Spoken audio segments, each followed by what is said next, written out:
Thanks for having me. I'm excited. Oh, no, Ryan, you're silent. They can hear us. Keck W. Ryan- All right.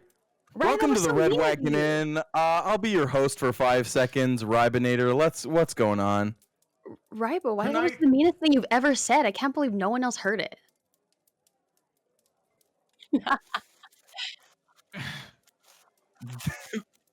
This is Jakey's stream now. Nope. It's so rude. Oh my god, Rybo. How dare you say that? There's so much going on in this audio. Rybo, you can't just compliment hear me Drew's now, right? plump rump Aha. and not explain why you think he's got a juicy plump thickums rump. I can, and I will.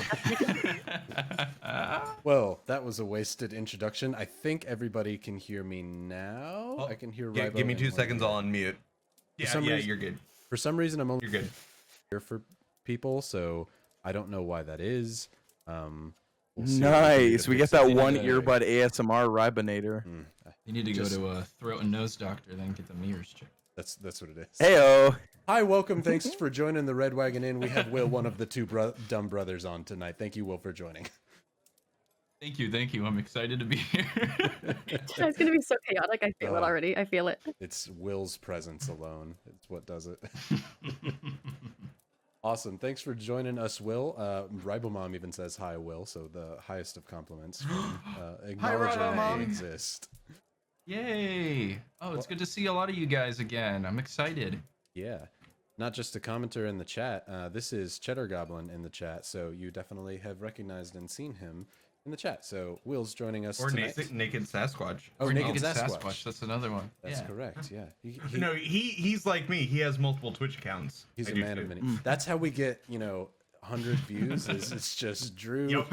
Will, and my parents just logging into a bajillion computers for support. They've got like the movie hacker screens just all around in a big wall. Enhance! All of these people, Think Creative, the Lesmilla Bloodkith, they're not real people. They're just all Jackie's fake accounts. She's so quick at it. I knew. Right, we have a lot of cool things planned. We also have our guesty boy here, Will, one of the two dumb brothers. The other dumb brother is right above him. Glad to have them both on tonight. Before we get started, we have a couple of different pieces of art that I want to be able to show. What did you do, Drew? His cam froze for a moment, just staring off into space. Oh, good. This is gonna be fun. Bear Yes. with us. Love sharing the Wi-Fi. Right, the first thing, we actually have a poem from Rain that was written on here, and it's an ode to the Cliff Boss. Cliff Boss, oh Cliff Boss, what can I say about thee? When we come together, you try to kill me. One would think climbing to not be so hard. They would be wrong, for we have always leave marred. Broken bones and fingers too, but we cannot blame only you. Also, that says blam, and I was going to make fun just a little bit because I like the idea of we cannot blam only you. The roll of the dice is the true one to blame. For our bodies you do so maim. Let the last time please be the end, as you cannot ask an inanimate object to be your friend. Ode to Cliff Boss. A true classic. Absolute. Well done. Here, I'll drink to that. Blam! Here's Cliff Boss. That's Rain- a damn good looking sandwich. Rain also made two pieces of art. That one of them I think was done via paint or with a mouse, and then one was actually drawn. So I like kind of both of them because of their existing. One exists, and then there's like, this one has far more detail because it's not done with a mouse. Awesome. Love it. We also have something from Dragonheart, which is little baby Robert, which is so dang cute looking. That's just how he should look. I love his little Twitch symbol diaper. Bobby. His little Twitch diaper is my favorite little detail on that one. Elisa Death also made some apples for Ren and Hao.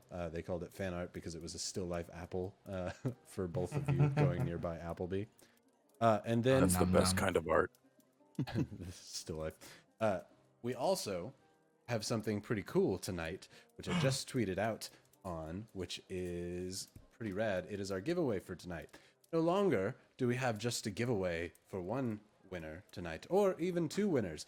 Everyone who watches tonight shall be a winner of this giveaway, because we're giving away something free to everybody who watches. So make sure you're watching on stream tonight, because we're going to throw links up in the chat channel every now and again for these bad boys that if you haven't met D&D 214 or Jason has generously gotten us some for free, absolutely, 3D model files of Team, the amazing undead Dragonborn Arcane Archer. So these files will be available for free for anybody who wants them. If you've got a 3D printer, you can print them off and you've got your own little team miniature that you can have and use. With that, if you don't have a 3D printer, there's a lot of people in this chat who may be able to coordinate something in Discord. If everybody wants to try and get one, that's all up to y'all. But the file is for free, so huge thank you to Jason, D&D 214. So do your... Why are we not doing the applause meter this time?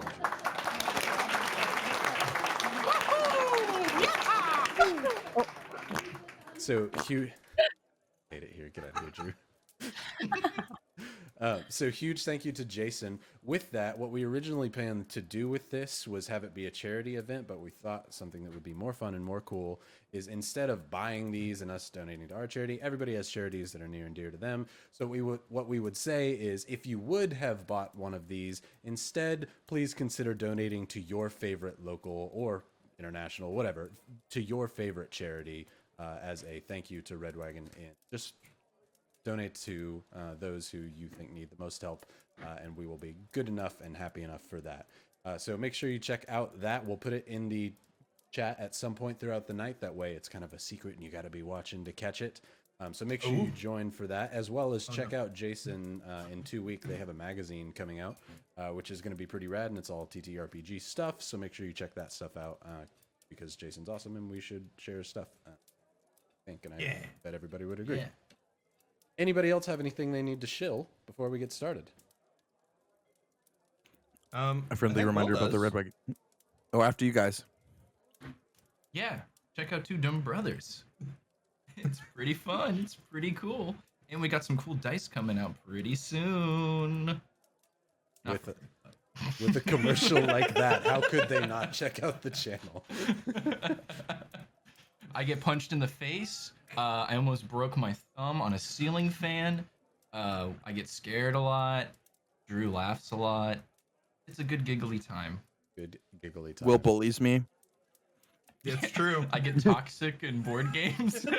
I got rot for brain. Rot for brains. Right. True. Got him. And lots of polka music. Does D&D count as a board game that you get to be toxic in? Yes. Then I'm excited for tonight. Yes. Oh. About time we had a guest for people to pile together on and be angry at. There's nothing more enjoyable in a role-playing stream than PvP, where everyone gets upset and heated, right? That's just quality content. That's why you guys are here. What people love.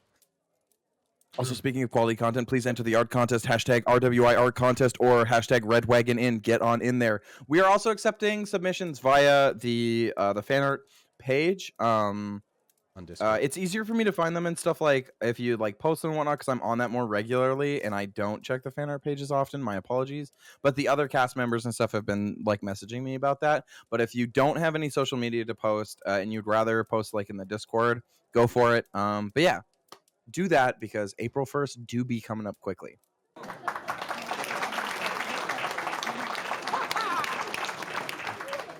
All right, good night, everybody. Why is there a Mario in the middle of that clapping thing, Ben? It's me. Oh, okay. I'm just saying. I was like, this is a Nintendo presentation that they stole the clapping audio from. Got it. It's true. Yeah. Right. Well, we will Just hype. introduce Will's character in a moment, but everybody else, how about we do a roll-off for recap? So scared. Nat 20, baby. Not me tonight. Wow. Oh, I just no. feel like I've been doing the recap all Is that of what the I think last that week is? for some reason. I'm tempted. Okay, 18. After Jackie's amazing salt impression, I'm tempted to say, if you're doing the recap, do it as blank Roll each it. week, because that would be. What'd you get, Jackie? 18. I'm not doing it. What'd you get? I got a 2, but Will rolled and got a 1. As a guest, I think the 2 is a sign because Two Dumb Brothers, and we can both try and do it together. I'm gonna get it. I got a on Friday 5 tonight, y'all. Right. Because Will is a guest. Yeah. No recap start. required of you. However, anything you add in, we may make canon, depending on how cool it is.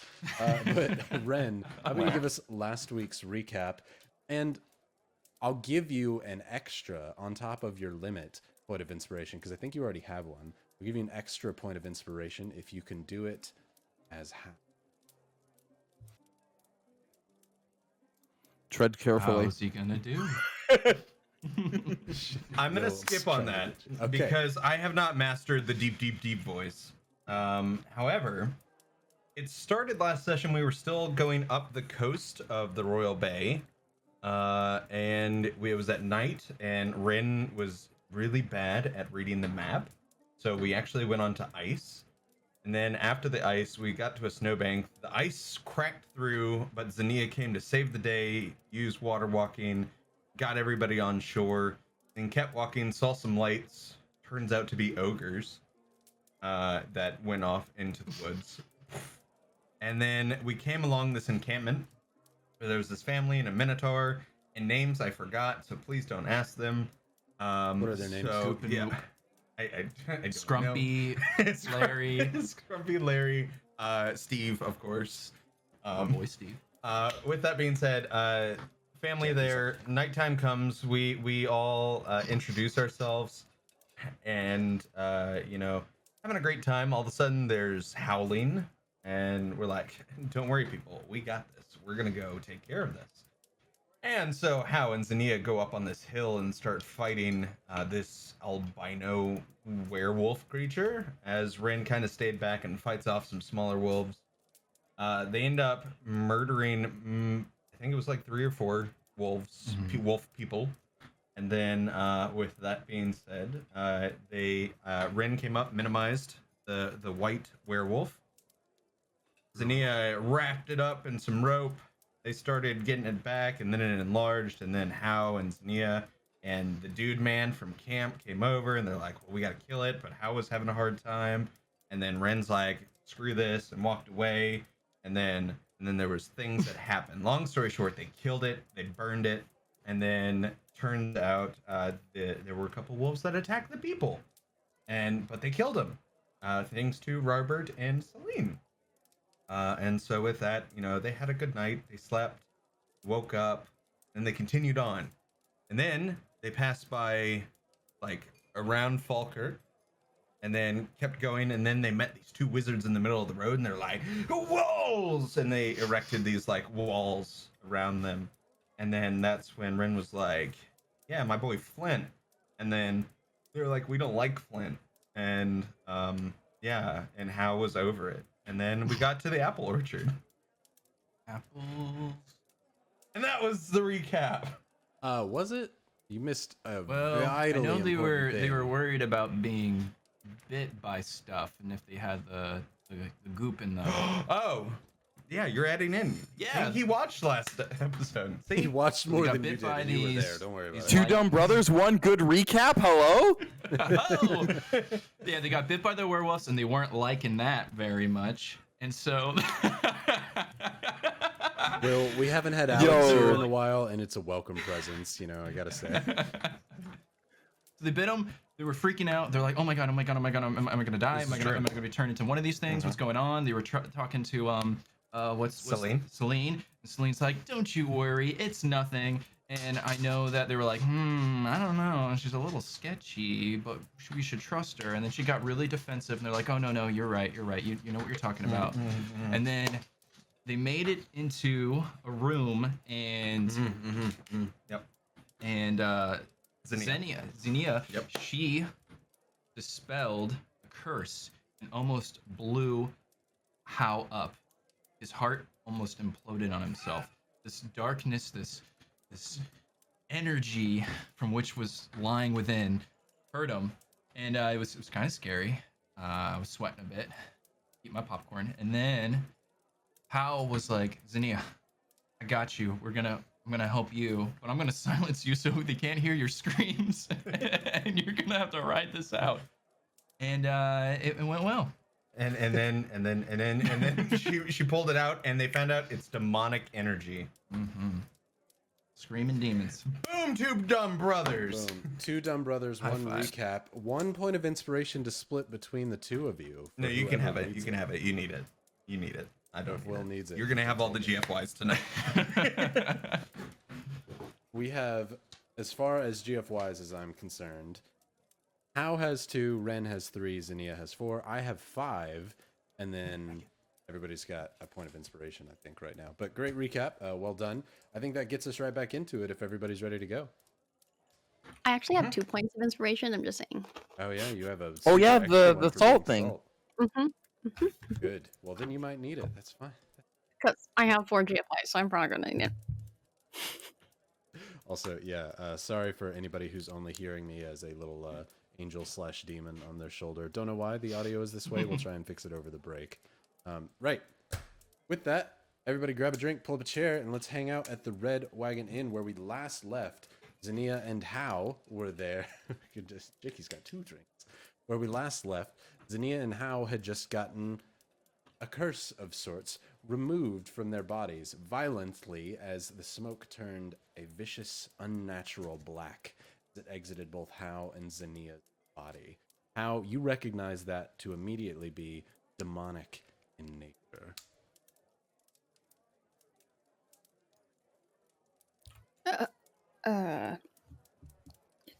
Do you get a sense what we Yeah. just saw? That was something demonic. So I think Celine could have been right in assuming that wasn't lycanthropy. But that seems like it was something potentially worse. Much worse. Oh goodness. Yeah. Can they layer? Can demonic things and lycanthropy go on top of? I have no I clue. mean, not that I know of. Like, I don't know much about lycanthropy, but from the nature of what I know about demons and stuff, demons is lots of blood magic, conjuration, and, fire and whatnot. So the idea of them infiltrating one's blood makes sense, but them working with, a disease of sorts, whatever you would call lycanthropy, I don't really know. I guess when we're in Qurn, if we're in Qurn, we could stop at maybe a religious person's establishment or something, just speak to them about it, ask their opinion. Yeah. Yeah. I don't know if I mentioned, but I tried remove curse, so maybe I'll look into the spell and see if that had any wording we could read further into. Actually, before we go to bed, I'll test something too. I'm gonna flip open my book, and Hal's gonna start transcribing some runes and things. And after a good 10 minutes, eventually Hal is going to have this small, arcane vial appear, and he's gonna drop twice in his eyes. And I'm gonna use detect magic. And I'm gonna see, are Zinnia and I, aside from our usual schools of magic, is there anything that I am getting a beat on? Looking at the both of us. So this has actually never come up on stream before. Also, Jackie, do you kind of get a point of inspo as your dog goes on screen and makes its way out the door? No, don't encourage the little assholes for running out and being annoying. No. Damn. Now my door's just open. So this has I'll never take come the up info. on the. Yeah, it's for Jakey. This has never come up on stream before because nobody's used detect magic. In my world, detect magic isn't just, am I currently being affected? You may even detect, for example, if there were to be a lich nearby in the town, you may see necrotic energy in the air floating towards them if there's something powerful enough. Oh, like residual magic. Yeah, magic in the air can be detected via that's detect cool. magic as well. It's very video game sense where, like, show me where my objective is, kind of. Well, like kind of like Witcher different sense. things. Yeah, that's cool. Yeah, it's I like very that. Witcher sense for magic. So, like, if somebody came through here and were to blast a fireball onto the door or in an alleyway, Ren, you might be able to detect magic and tell that that was a magical fireball instead of a bomb, because you'd be able to see, like, Okay. there is essence of magic still left over. So I love that. Sorry, I'm just like my Batman Arkham brain is going, and it's like detect magic crime scenes. basically how it goes, yeah. So with Cool. that, as to why you would see this and not be freaking out like, what the hell, it's still on me. No. But what you do see is where each of you were bitten, you see a deadening of magic where the teeth marks were. You can see almost the ley lines that are in you trying to restore themselves as if they were broken there. And the veins that kind of connect into your heart and your soul are a bit twinged and black. Even the light of the magic inside of each of you as you are both casters is dimmed from normal as you see kind of an X-like scar across your heart. However, full magic is not there. It seems to only be a trace left over from a curse that once was upon both of you. So he wouldn't be able to detect the school? You can maybe roll an Arcana on that. I'd let you do that. I mean, not super great. 13. 13. 12 plus 1. The colors are very faded, as if you might have been able to detect it while it was still there, you could tell something. As of now, you could maybe narrow it down that it isn't a certain school of magic. This is based on all signs that point here. This is not conjuration, so you're not going to be pulled from one dimension to another. So that's a good thing, but you can't tell other than that what specifics. I'm gonna using code thoughts. Just like touch Zinnia's hand, just so like for a moment, Zinnia like her eyes open, and Hal's eyes when he uses detect magic change from that like his usual red iris to blue, and hers also change, and then now she can see the magic that he sees in the air. And I show her basically both of our hearts being scarred. It's fading, but it was something very strong, whatever it was. So we'll be okay, but I think getting it looked at and getting a second opinion would be wise. I'm kind of glad I didn't listen to Celine, as sweet as she is. Yeah. I mean, I understand her speaking from her own experience. And, I'm assuming based on her reaction, she's probably had negative experiences with lycanthropy, and maybe her telling us no was her telling herself. Could have been a denial thing. Maybe. Oh, maybe, but if I like focus my energy on my heart, do I feel the scar maybe or something different at all? Like, You can roll an Arcana. I'd allow that. okay. I'll cast guidance on her. Oh, thanks. Okay, well, that's not very good. That's 10 plus. I have a feeling it's minus. Yep, it's a 9. Okay. You are trying to get a sense based on what he sees and shows you. Hal must be very good at picking this up because you feel nothing across your heart, right? But you trust that he's telling the truth at least. All right, yeah. Add that to the list of things to do in Qurn. See someone religious and maybe a cleric. Could be the same person.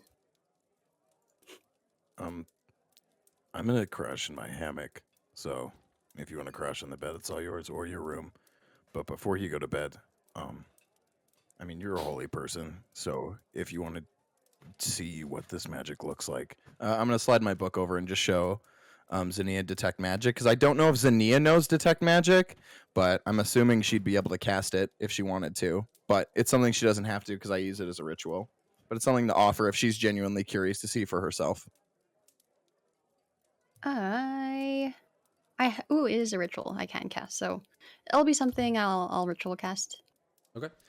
So as Hal kind of goes to hammock, so are you leaving her because you went into Zinnia's room, correct?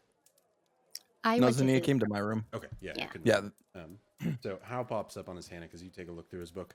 What language do you write your magic in, Hal? How does a little bit of like layering stuff, but I think before I go to bed, I would explain it to her. Basically, how takes common, undercommon, elvish, and Celestial, and like made his own kind of like language of it. And that's how whenever he hears chatter and whispers, that's the different languages layered that he hears.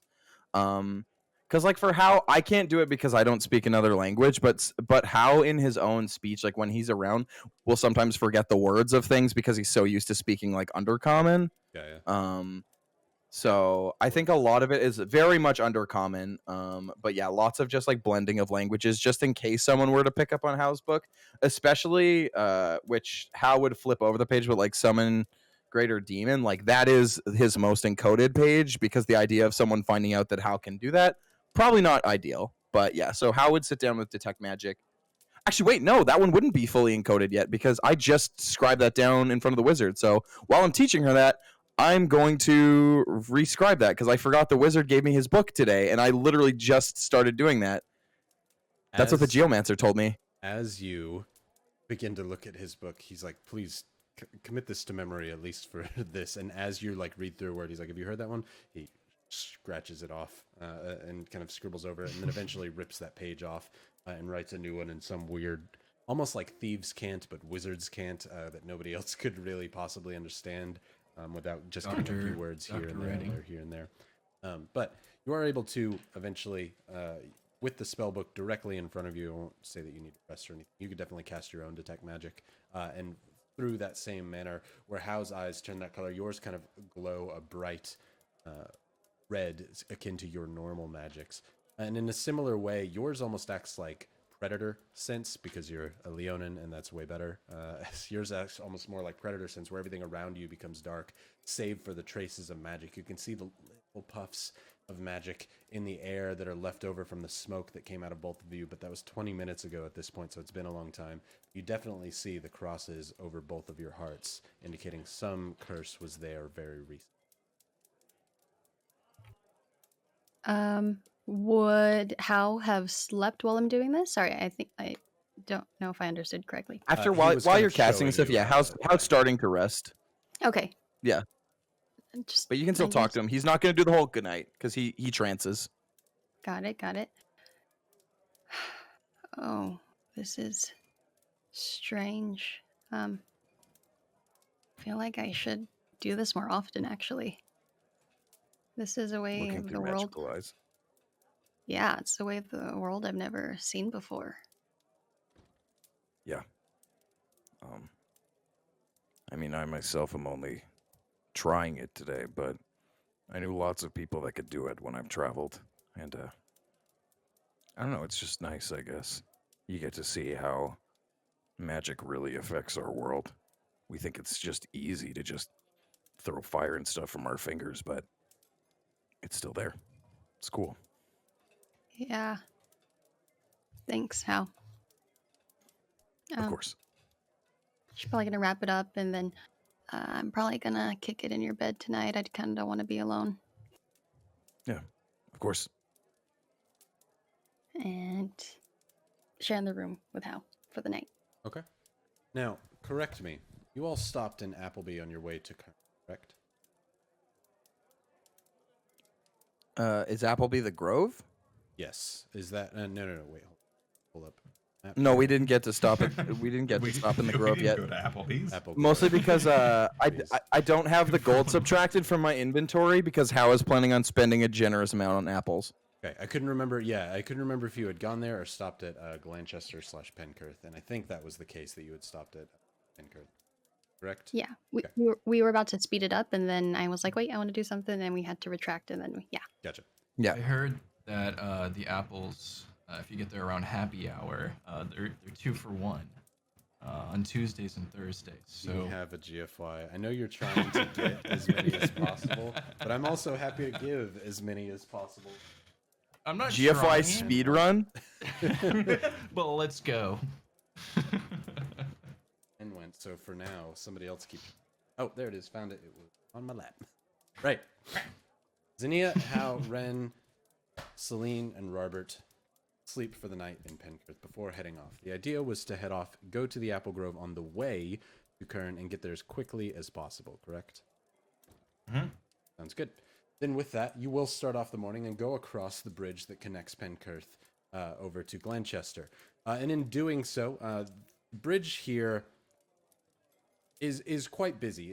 It's a tall bridge leading to allow sailboats and rowboats that would go up and down river very easily through there without really having to duck or do anything. But as you're going up and over the bridge, there also seems to be several guards that seem to be stopping people and asking for paying the toll to go across the bridge.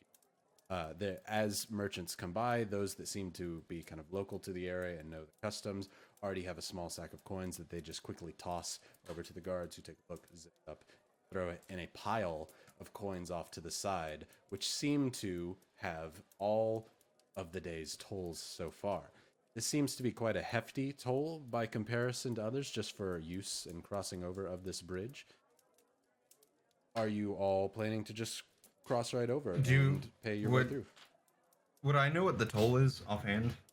Roll a history, see if you remember. Also, didn't the wizards give us like a slip of paper so people don't bug us when we get into town? Because he was like, "Hey, you're a nice set of fellas," but I can't remember if that was for wizards on the other end of town. But he said he gave us something, and I can't remember exactly place what that was. True. 8. 8. You don't quite remember. Somebody may have paid the toll for you. You often change and go with whatever groups you need to get from place to place. So never really came up to you. Fair enough. I'm still Zeros at the moment, so I'll continue walking up unless there's a line to get in still. Or I guess when it's our turn, walk forward. Are we on horseback or walking? Unless you tell me otherwise, you were planning to be on horseback, so you go quicker, correct? Okay. Yeah. So as you all kind of get up over the bridge, it is ramped up. It's not like a staired bridge, so it's easy to get the horses up there, no problem. Getting over the top, you all look like you're in a group together based off of the very similar looking horses. And as you do so, a lot of the guards are stopping people as they go through, but there's no sort of rough and tumble intimidation about this. This just seems to be standard procedure. One of them has that kind of billowy duck-billed kind of knights-like armor that's pulled up and over, and you can see sweat just kind of pouring down their face with this heavy armor here and a plume that seems to roll back in white feathers. With their halberd, they kind of reach their hand out and say, "Toll." I'm gonna show him the note that I got from the wizards, and then I'm gonna cast prestidigitation and make like little snowflakes and just a cool wind run across him because I can tell he's been standing in the sun for a bit. Oh, you know the geomancers then, yeah? I love it when they come through. They always give a nice little breeze. Obviously, you know them, and you got the papers to prove it. Yeah, no problem. Head on through. Make your way on over to Glenchester. Keep your hands inside your pockets when you go through there. We've heard thieving groups rushing through. Just make sure watch your belongings. Sticky fingers. Good to know. Thank you. Have a blessed trip. Save the Queen. He kind of allows all of you pass and through the bridge onto the other side. No problems. As you get over into Glenchester, there's not really anything here that you have a great desire to see, unless you're wanting to stick around for any reason. If not, we're going to head you on over to the apple orchard that's nearby. Before we get there, How's gonna turn over his shoulder to Zeros. I have a question. Yeah. We've never really discussed it, but when you appear as someone else, do you prefer if I had to refer to you as their name and gender, or do you prefer Ren? You've never corrected us or anything, but I'd like you to let me know. Well, to be honest, if we are in a situation where there's other people around us, I would prefer you use the name I have. That way it makes sense, and that way I don't show up to someone else and you call me Rin, and I'm obviously not Rin. But, you know, if it's just us, Rin is fine.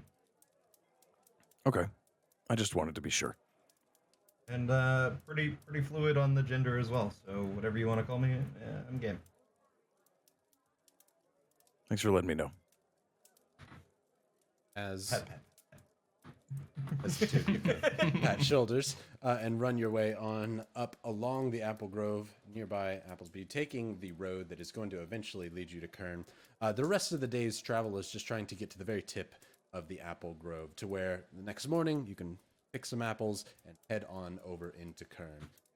Ren, you know, the apples here are free for anybody to pick. This was a long time ago since planted forest for anybody to take and feast from as they need. This is the one main service that the Queen provides, so that if anybody is hungry in their country, it's their own fault. You could have moved right nearby the grove and had your own life there. That's kind of their excuse for allowing some people to go hungry in their streets. Is, oh, well, you had an opportunity, you should have dealt with it. It's not exactly very nice, but it is how they handle it. Hey, how? Remember Yeah. those unlimited apples I told you about? Beast!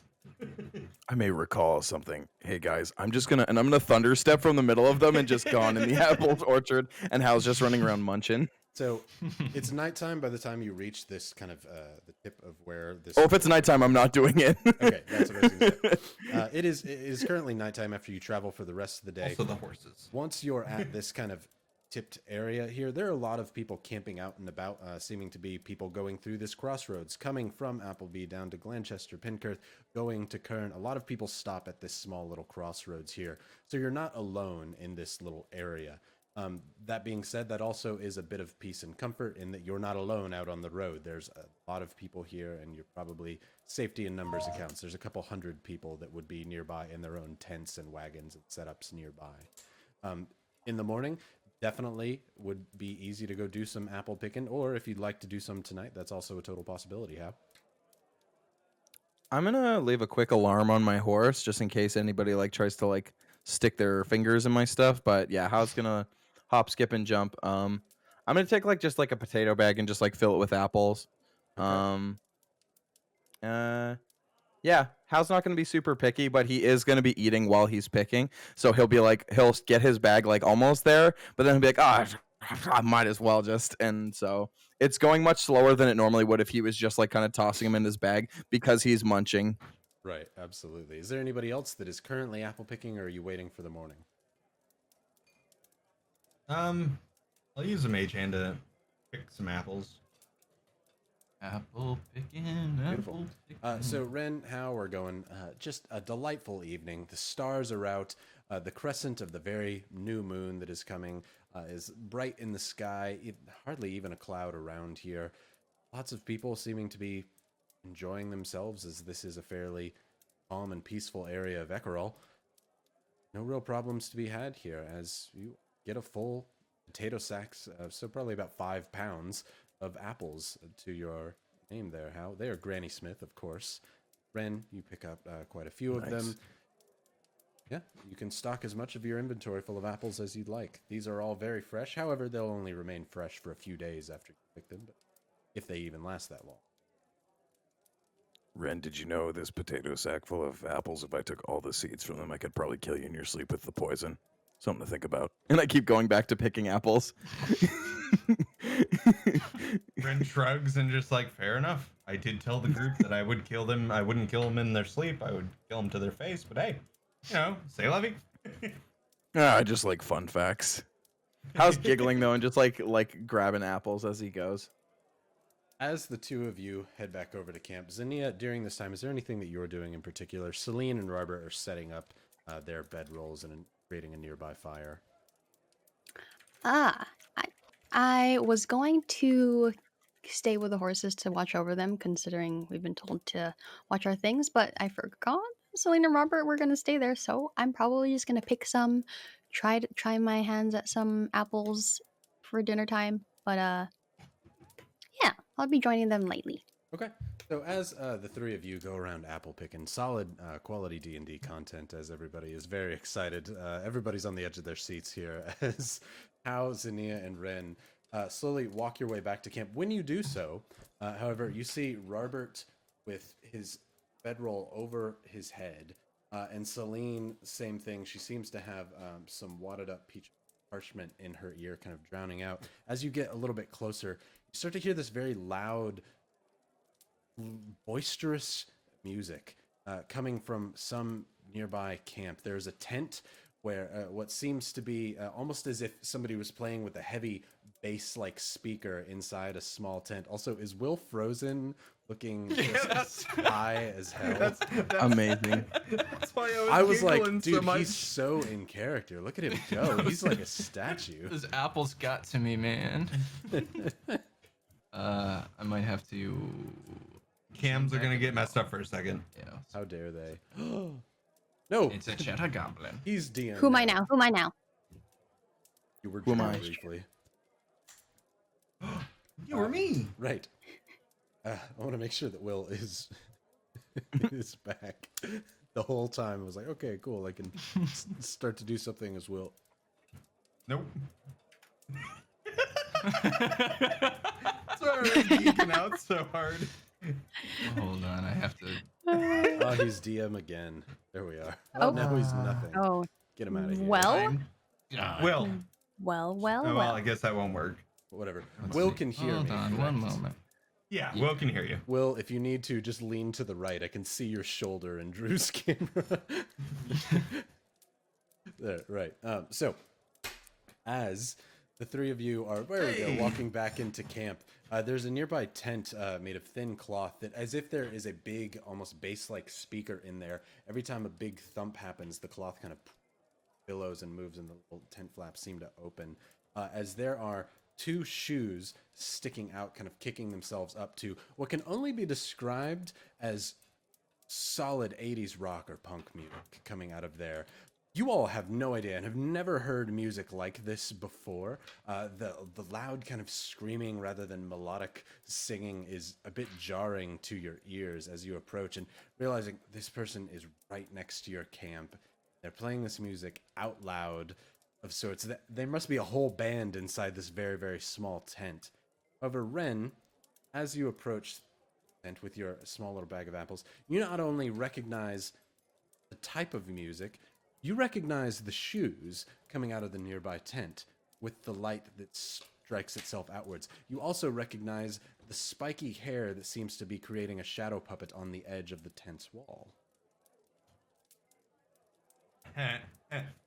I'll watch this. I'm gonna take an apple and chuck it as hard as I can at the tent.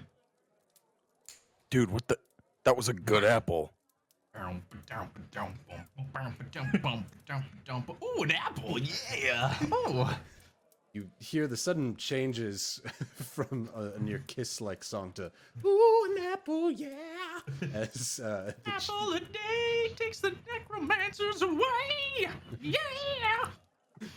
but then Flint, you also realize, hey, wait, somebody did throw something at my tent there. Though an inspiration that it was. Oh, wait. Where did this apple come from, dude? And As- Flint is gonna poke his head out and take a look. As he exits, can you describe what they see? As I have some art that was from months back that Jakey made that happens to be very appropriate for the time being of Will's character, Flint.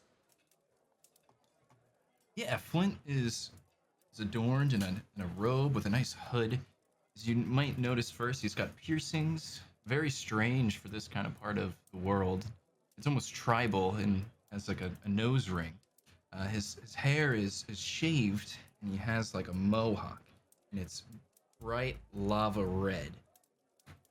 He's got some shorts that are cut and he looks really comfy, a little dirty, pretty grungy, but he doesn't seem to care whatsoever. Flint, you exit your tent with your bright as the sun hair. You look out with your sunglasses on at night, as looking around trying to see who threw an apple at you, as you see a large Leonin male with a large Leonin female nearby and a masked figure standing ahead as the Leonin seems to be readying another apple to huck at your tent. Mm-hmm. So Flint is gonna be like, whoa! And he's actually gonna start speaking Leonin because he knows Leonin. And he's gonna go, meow, meow, man, meow, meow. And that translates to, yo, take it easy. I'm just rocking out. What's going on? What's the prob?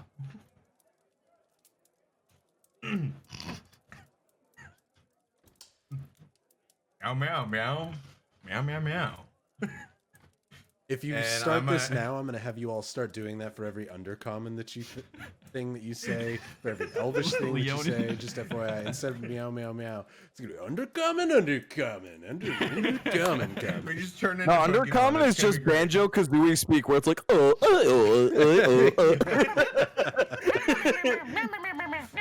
Eric Cockray is like a Kazooie. What is all the Charlie Brown parents? What D&D equivalent Wah, language? That's clearly Orcish. Of course, yeah. What else would it be? Sandstacks. Abyssal. Right. What you about hear- rada? Oh, All the Not dwarves just going sure. rada. But yes, Xenia and Ren, his very perfect Leonin does seem to strike you as odd. He's obviously a learned man, though the appearance does not give that away to you. I give out one subtle meow. And in that meow, it says Rin. Meow? Wait. Meow. Ren? Yeah! My number one fan, my dude! How you doing, man? He's gonna run up and he's gonna give Ren a big hug. Oh man, I want a hug. Oh yeah, it's a pandemic. Yeah, not the fact that it's South Carolina and Canada. It's just because of the pandemic. True. Wait for the live show. Can't wait to speak to How in some sort of version of Canadian. Oh, hey, hey, oh. Oh no. Wow. How you been? Dude, I haven't seen you in forever, and I'm liking the new look. You got some luscious hair. What do you who are these people, dude? So this is How, and points to How, and this is Xenia, and Robert, and Celine. Robert's got the bed sheet over his ears still, and Celine. That's you. Flint's gonna recognize Robert and go, "Man, you're a man of mass." And he's gonna walk up and he's gonna like squeeze Robert's bicep. Be like, "Wow, you're a buff dude. Right on. You got some. Is this your band?" No. Band of brothers, yes. These are, And sisters, yes. Celine. That's a cool name. I dig it. Wait. Yeah. Wait. Yeah, How. Yeah. Did you used to play in a band? Oh Well, my god. Well, Ren used to come up to my shows, and he would be the only one clapping. So I had to give him props for sure. But Wow. how do you do, Al? You know, I'm doing all right. How are you, Flint? Yeah. What's your last name again? Flanders, but most people call me Flunkerstein. That's a story about, dropping out of school and pursuing your dreams, man. I had to go for the rock music. I was into heavy metal for a long time and pop rock and things like that, but punk rock is where it's at. Xenia and How have never heard of rock or metal, let alone metal that weighs more than other types of metals as music. weren't you also starting like prog rock? Like there was something like a progressive thing you were doing? And another thing that I found is a lot of wizards love math rock, too. They're really good with numbers. Accountant, bankers, they love math rock. Huh. Well, it's very nice to meet you. A friend of ours. Do you plan on playing that the whole night as we try and sleep? I'm too excited now to see a good friend of mine. I mean, you guys can join me. I'm gonna put down my tunes and just hang out. Do you still have spoons I can play? I can play the spoons. I don't know. Clackety, clack, clack, clack. We could all have a jam. What do you say? you guys want to jam? I know we just got apples. It's late, but I could eat some come jam. on. Yeah, let's do it. He means a App- musical jam, Robert. Oh, apple gems was sounding good. Hi, Right. I'm Zinnia. Meow meow. Nice to meet you, Zinnia. You don't even have an accent. You're just so perfect at. I'm sorry, I'm taking it back. Your Leonin is flawless. I appreciate that. My family, we had some bodyguards, some house guards. They were from a southern Leonin tribe. They were very soft and gentle, and I got to speak with them a lot, and they were kind of my friends growing up. Oh, is this how they dress in Qurn? Not at all. Not at all. You just see Ren in the back, just like. If you're cool, you would.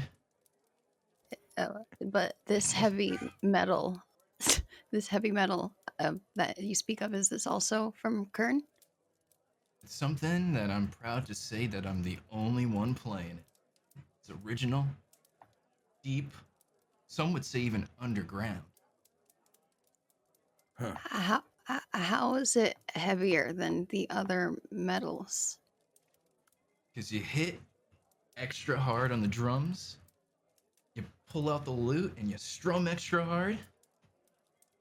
And I usually do a cool trick in between sets. And I'm gonna do, Flint's gonna pull out some like small little shiny metal pebbles. He's gonna do that Aang trick from Avatar where he just spins the rocks in a circle, and he's like, "Yeah, look at this."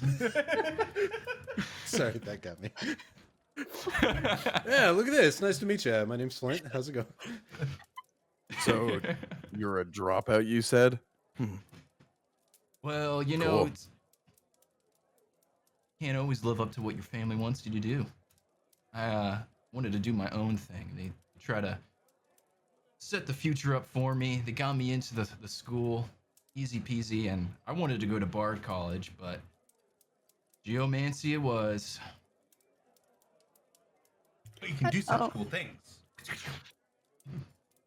Ren's just Yeah. literally grabbing rocks off the ground and throwing them in the air. Flint's gonna keep doing the spinning trick, but he just keeps adding more and more to it, and it just all of a sudden becomes a hula hoop. And he's like, "Yeah, check it out." Is this the man the guards were talking of yesterday? The geomancy man. Yes. Yeah. Yeah. Oh. Oh, they were talking about me back down there. Very good things. Very great things. They were Mhm. fantastic things. Mm-hmm. There's only good things to say about your boy Flint. They swore that the geomancers of Ekerall were powerful wizards, not to be trifled with.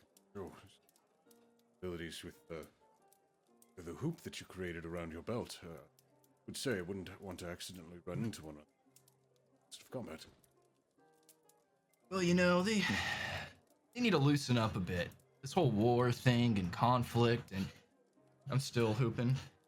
And then he stops. He goes, The rocks they just boonk. And I'm gonna kick one. It's they're all serious there. They need to lighten up. Mm-hmm. Mm-hmm. I thought the point was to have heavier metal, but either way. Yeah, those rocks don't even look that heavy. I'm confused. This man is confusing me. The going up. geomancers are people that can control rocks and earth. Our friend Flint here is able to do that, manipulate earth, but he didn't stay at the wizard college. So I'm assuming his pursuit in this magic he wants to, or music he wants to create, is something he's pursuing now. Oh, the heavy metal is the name of the music. Got it. Yeah. I thought the rocks were the heavy metal. No. See, I was on the same wavelength, Zinnia. Oh. Hmm. Oh. Huh. Where are you from anyways, Flint? Just down the path. I'm from Ekrol. My family resides over there, but at an early age, they sent me off to school to the Great Mages College, where Coincidentally, I left. I'm actually heading to Qurn. I got a show at the Red Wagon Inn. I sent my boy Rocco to carry some of my equipment down, but I haven't seen him yet. I hope he's doing all right. But I'm just hanging out and getting ready. You guys should join me. You guys heading to Qurn? There's you guys are gonna love this. There's a local farmers band. They came together. Their name is Qurn, and their lead singer is a sheep. And the best song they have, the sheep goes, "Mbaa." You'll love it. You're gonna love it. I'm not Honestly, sure. that sounds like my kind of music. So sight obviously you to get a see. GFY, but I'm tempted to give you a second one because I'm thinking you think that the ooh ah, ah, ah is Down with the Sickness is a Qurn song and not a Disturbed song, unless you're talking about the Qurn like ba ba dum boom ba poo song, which is Yeah, that's exactly what I was thinking. yeah, okay, yeah, 2 GFYs it is. So Flint's rocking a How solid many we 3 at? thus far, trying to get him down to 10 tonight, in which case he just dies instantly. I don't think that's gonna happen. Right. But Continue. I mean, if you're headed to Qurn to do a show, yeah, we're going that same direction. So a friend of Ren is a friend of ours, as long as, I mean, you're not really slowing down our path. We do have some stuff to do. I don't see any reason why you couldn't travel with us. Yeah, I got my my floating disc, smooth sailing. That's all I got. I got that show. I mean, You remember Marcus, right? yeah. Yeah, How that's- is Marcus? That's who we're gonna go see. I haven't seen Marcus in forever. Ren just stares off into the sky in contemplation. How tries to see what Ren's looking at, and he like is doing that thing where he's like, What do you? Is there something up there? Is there? What do you? I just memories. So you see memories up there? I do. Hmm. You want to see one? Cool. And Ren points to their head, knowing that Hal can pull out thought strands and things of that nature. Oh, sure. Hal's gonna touch his finger to Ren's temple and pull out a strand. You would see Marcus. I think this would be the first time Marcus has ever been described like what Marcus looks like as well. A giant wizard's hat, like way oversized for what he should be wearing, with the the classic little top part. Human, male, pretty decent beard. But with that, you would see the Ren and Marcus interacting. Ren is in changeling form. And they're just having a good time eating some food and chillaxing. Thanks for showing me that. Good times. Anyways, yeah, that's who we're going to go see. Marcus. He did always have the best hats. Right? Such good. And once we Cool, get to dude. Marcus, then I'll be able to go see Dania's family, and you all could catch up with me later, or is there somebody else who might be able to be more rotation? I don't know if Marcus can do that for you, but Marcus can lead you to the right direction of where to go. That works for me. Wait, before we, I guess, address that, Zinnia, do you want to go home? Because, I mean, if we all go together and it's one trip, but that's up to you.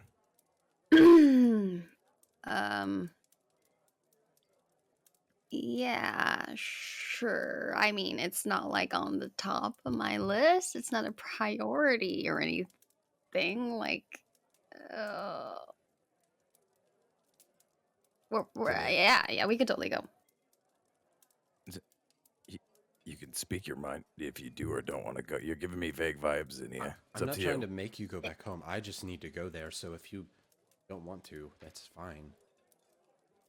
I said that's not going to bother me at all, so I hope that just do whatever you need to do. Also, hello. I would Ray. love to see the red cliffs. Whoa, hey, look in the apple orchard. Looks like a band of badgers over there. Just like the I hope band they of found a brothers nice we saw burrow. earlier. Ren's gonna start running for the badgers. Oh, yeah, that's right. You eat badger, don't you? I cast power word kill. No. Take On some Ren, apples not while the you're badgers. here. Don't worry.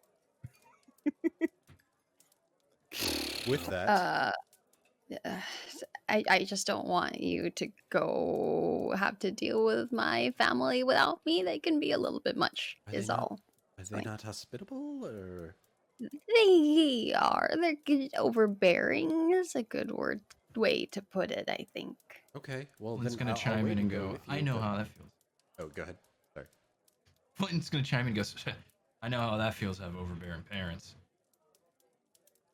You seem to have broken the mold really well. I think I might have some fear instilled in me.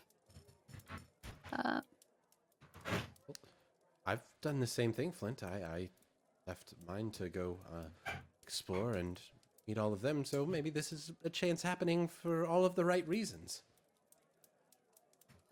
Yes. Also, good day, governors from UK. Oh, hello. I mean, again, it's totally up to you, Zinnia. If you're concerned about us seeing your family, then no pressure. But if you ever change your mind, like we said, we're following you. Remember? Right. And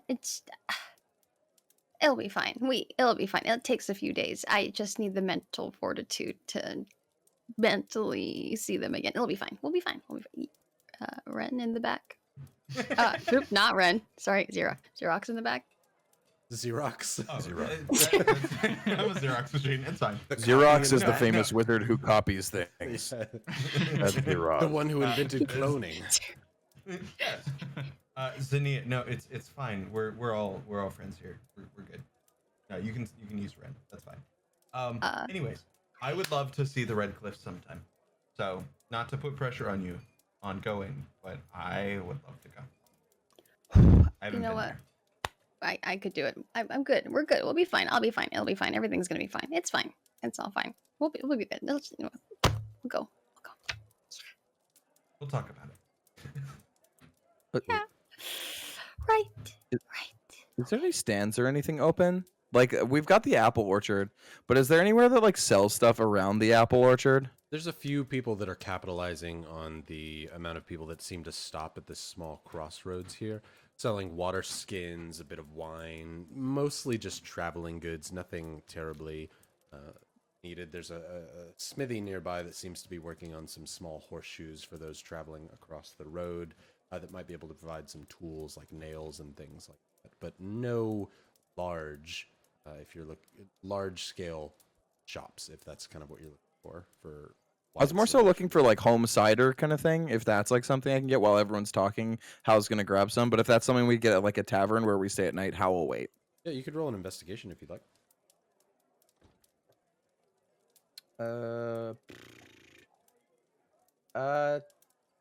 10. 10. Oh, can I guidance myself? I guess. Sure. 13. 13.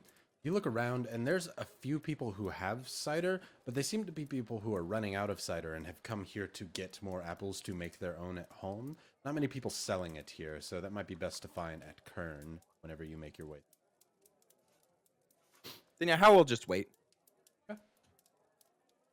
Right. Hey, Flint, do you happen to have a cup?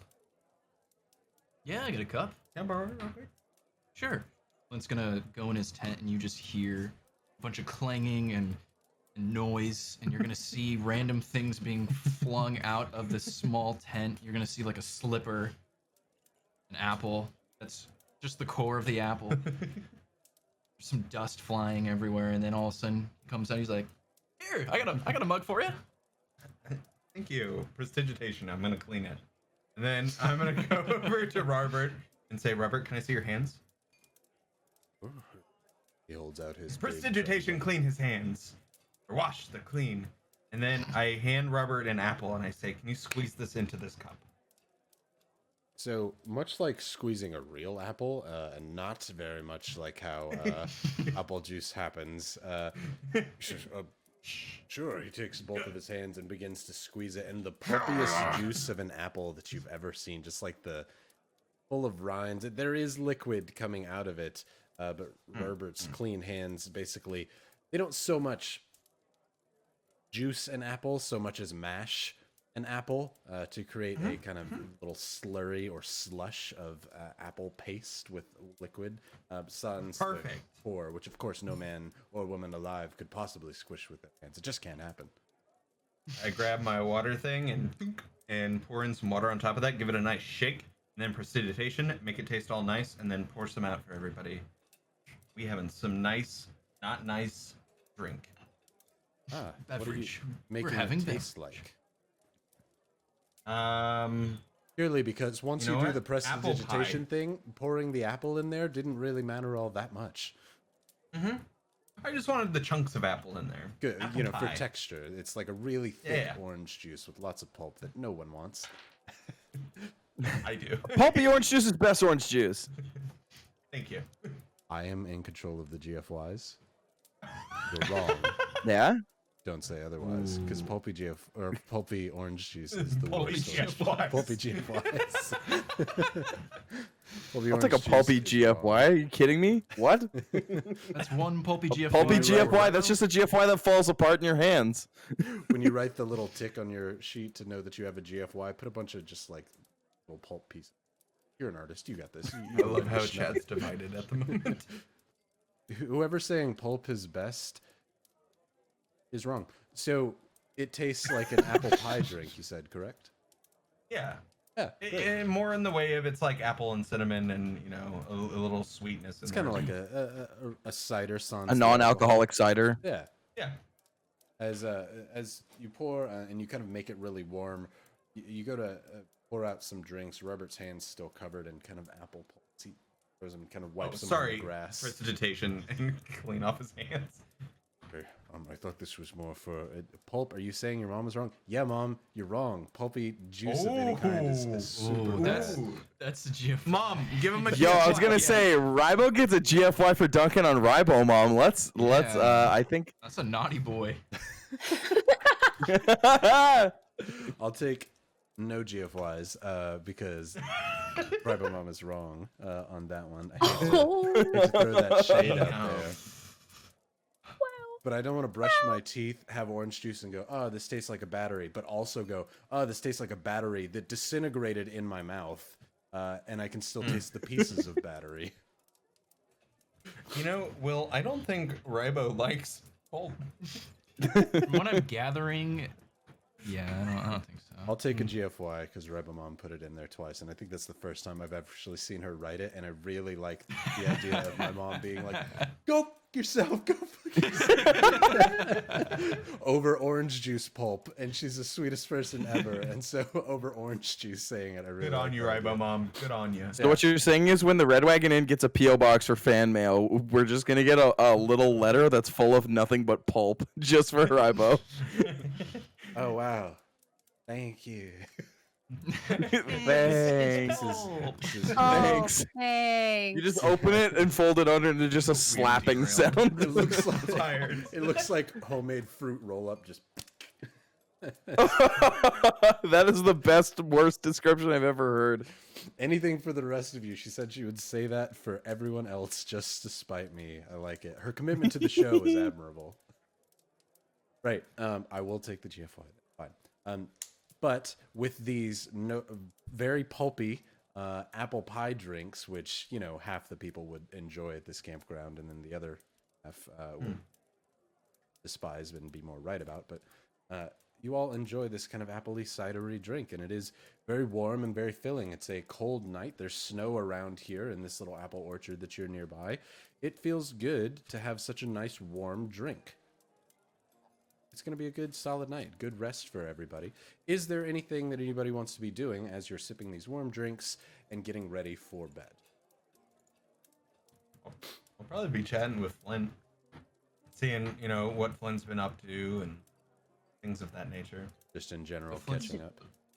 We're gonna be in the tent, and he's gonna be moving things around because he wants to make space for everybody to come hang out and enjoy their ciders and You all, no heavy metal music playing. anybody who chooses to scrounges into this small one-person tent, enough to where Flint's feet were sticking out of the end of it, so it's very cramped, like a child's fort where you just kind of throw a blanket between two chairs. Everybody just kind of scrounges into there and has their nice warm cider.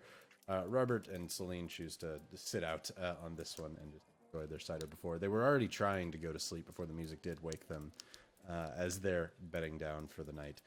As Ren and Flint begin to catch up, Zinnia, how is there anything that you're wanting to be doing? I kind of want to not necessarily spy, just like overhear any conversation from Flint. Like, he's so odd. Like, what? I just want to hear if he has anything more odd to say. Like, if any more cultural customs come about that like Zinnia's never heard of. Like, he's so weird. I'm going to roll a stealth for you to kind of sneak up next to the tent, but you roll a perception for me. Okay. I cast guidance on her before, and then Hal's gonna set up a hammock in like one of the big apple trees, and he's gonna sleep there with apples. Thanks. He's gonna have his horse under the tree, like sleep under him, so that he can like throw his horse apples. Okay. What's your perception roll? 19. 19. So, with your stealth roll, Flint, you're in the middle of catching up with Ren and being like, "Dude, let me tell you about this last thing I was doing. It's crazy." As both of you look, seeing from the nearby campfire the flames, a shadow puppet of a perfect silhouetted cat's ears and head right up against the tent, leaning a few feet away, very obviously listening to what all you have to say. As I rolled a 7 for your stealth roll there, Oh, no. Zinnia. So you're listening in, and you're able to hear what they're saying, but they suddenly pause, and their faces within the tent turn and look in your direction. You can come in the tent too. Yeah, I got nothing to hide. I'm just chatting with Ren, telling about how I went to this place called the Scorch, and it was like so far south that they did everything upside down in a way, you know, like it was weird. They had these things called glizzies, and they put their pants on backwards. I don't know. It was weird.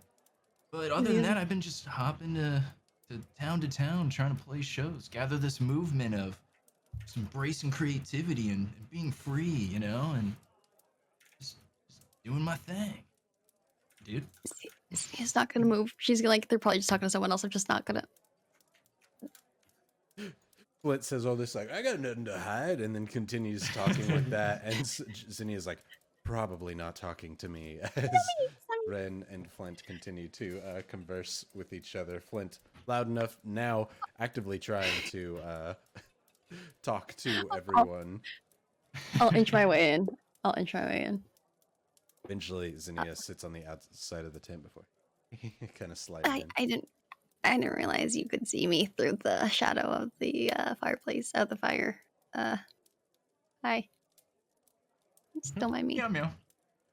God damn it. What do you say in Leonin? No worries. It's all good. Meow, meow, meow, meow, meow. It means no worries. Meow. For the rest of your days. Flint's gonna just kind of go on about some crazy like tavern brawls and how his shows went wrong, and then he's gonna turn to Ren and say, "So, what have you been up to?" So, where to begin? These people are on the run from things that want to murder them, kill them, and squish them, right? And so, what's crazy is I decided to go with them, like against my better judgment, but it's actually turned out quite nice. These are really cool people, except for one of them's being hunted by an assassin right now. And, you know, there's a dragon apparently, and then of course like there's like literal gods that are like against these people, but you know, they're pretty cool people, I guess. I set off a fireball in the forest, murdered a treant. Go on. Like his whole. Flint's gonna take out his notebook and he's gonna start writing this down because he's like, and he's then- kind of muttering like, "Man, this is gonna be a sick song." And then there were like these evil druids that wanted to like reincarnate us, and then but we could decide not to, so they weren't that evil. But then like some of them like literally started turning metal, which is pretty metal, right? Right, good song. So then after that, you know, we did a bunch of things. There were some werewolves. We've been up to a lot of stuff. Yeah, they're there's been some bad wolves around these parts lately on my travels, but that's a And they lot to have better process. stories from before I was with them. You should ask them sometime. They seem more than all right sharing that information usually. Flint's gonna turn to Zania, kind of like halfway in the tent still, kind of like half Hold on. sitting. Can you do that exact hand movement one more time? That's exactly what he does in front of you, isn't he? Zania. Now, what? How did you meet Ren? What's your story? What have you been up to? What's going on? I mean, I don't really see Leonins too far out here anymore. Are you being hunted? That is actually me. I'm the one that is being hunted. Thank you for asking.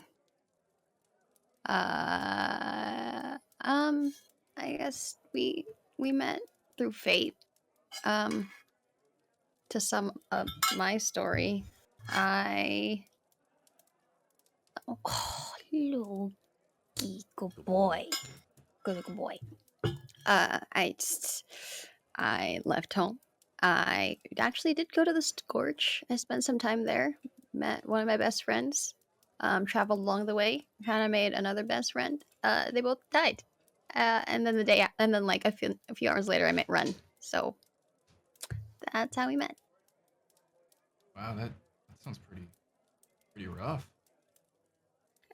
It's gonna just kind of like exhale and think about how he left home, and he's kind of like sympathizing with her leaving home and thinking about how he's lost people, and he's gonna put his hand on Zinnia's shoulder and goes, "I know it must be hard, but fate brings people together in the best of ways. I'm sorry." No need to be sorry.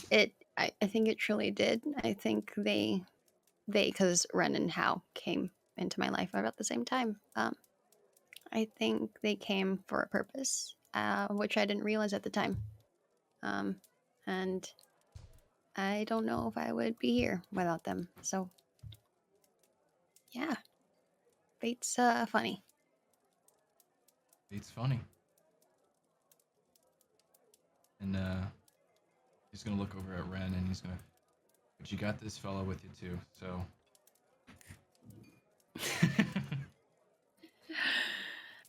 Right. By the way, that is a handsome Leon, and I don't know if I ever told you that. Right? Yeah, pretty handsome. His wife was a looker too. Oh, right. He had a wife. I forgot that. Meow. Damn And it. what did you say in Leonin? Zinnia looks respectfully. He's just literally saying meow. I don't know where you're from, but we don't actually say that on the Red Cliffs anyways. Well, my cat Scrumpy does, but We're not cats. no, you're stronger, you're smarter, and you're faster. And that's why I love Leonins. I'm sorry. Go, yeah.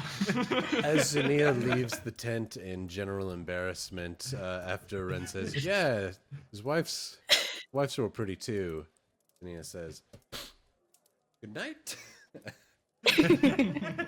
Leaving Ren and Flint to catch up for a little bit as the night generally passes today, unless there's anything else that anybody wants to be doing.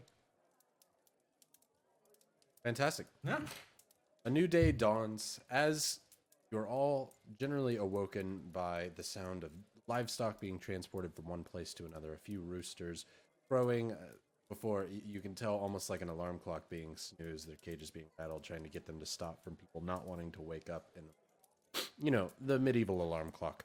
As not only that, people packing for the morning begins to wake everybody up as Robert slowly kind of shakes people's shoulders and says, Come on, I think we should get moving. Everybody else seems to be doing the same.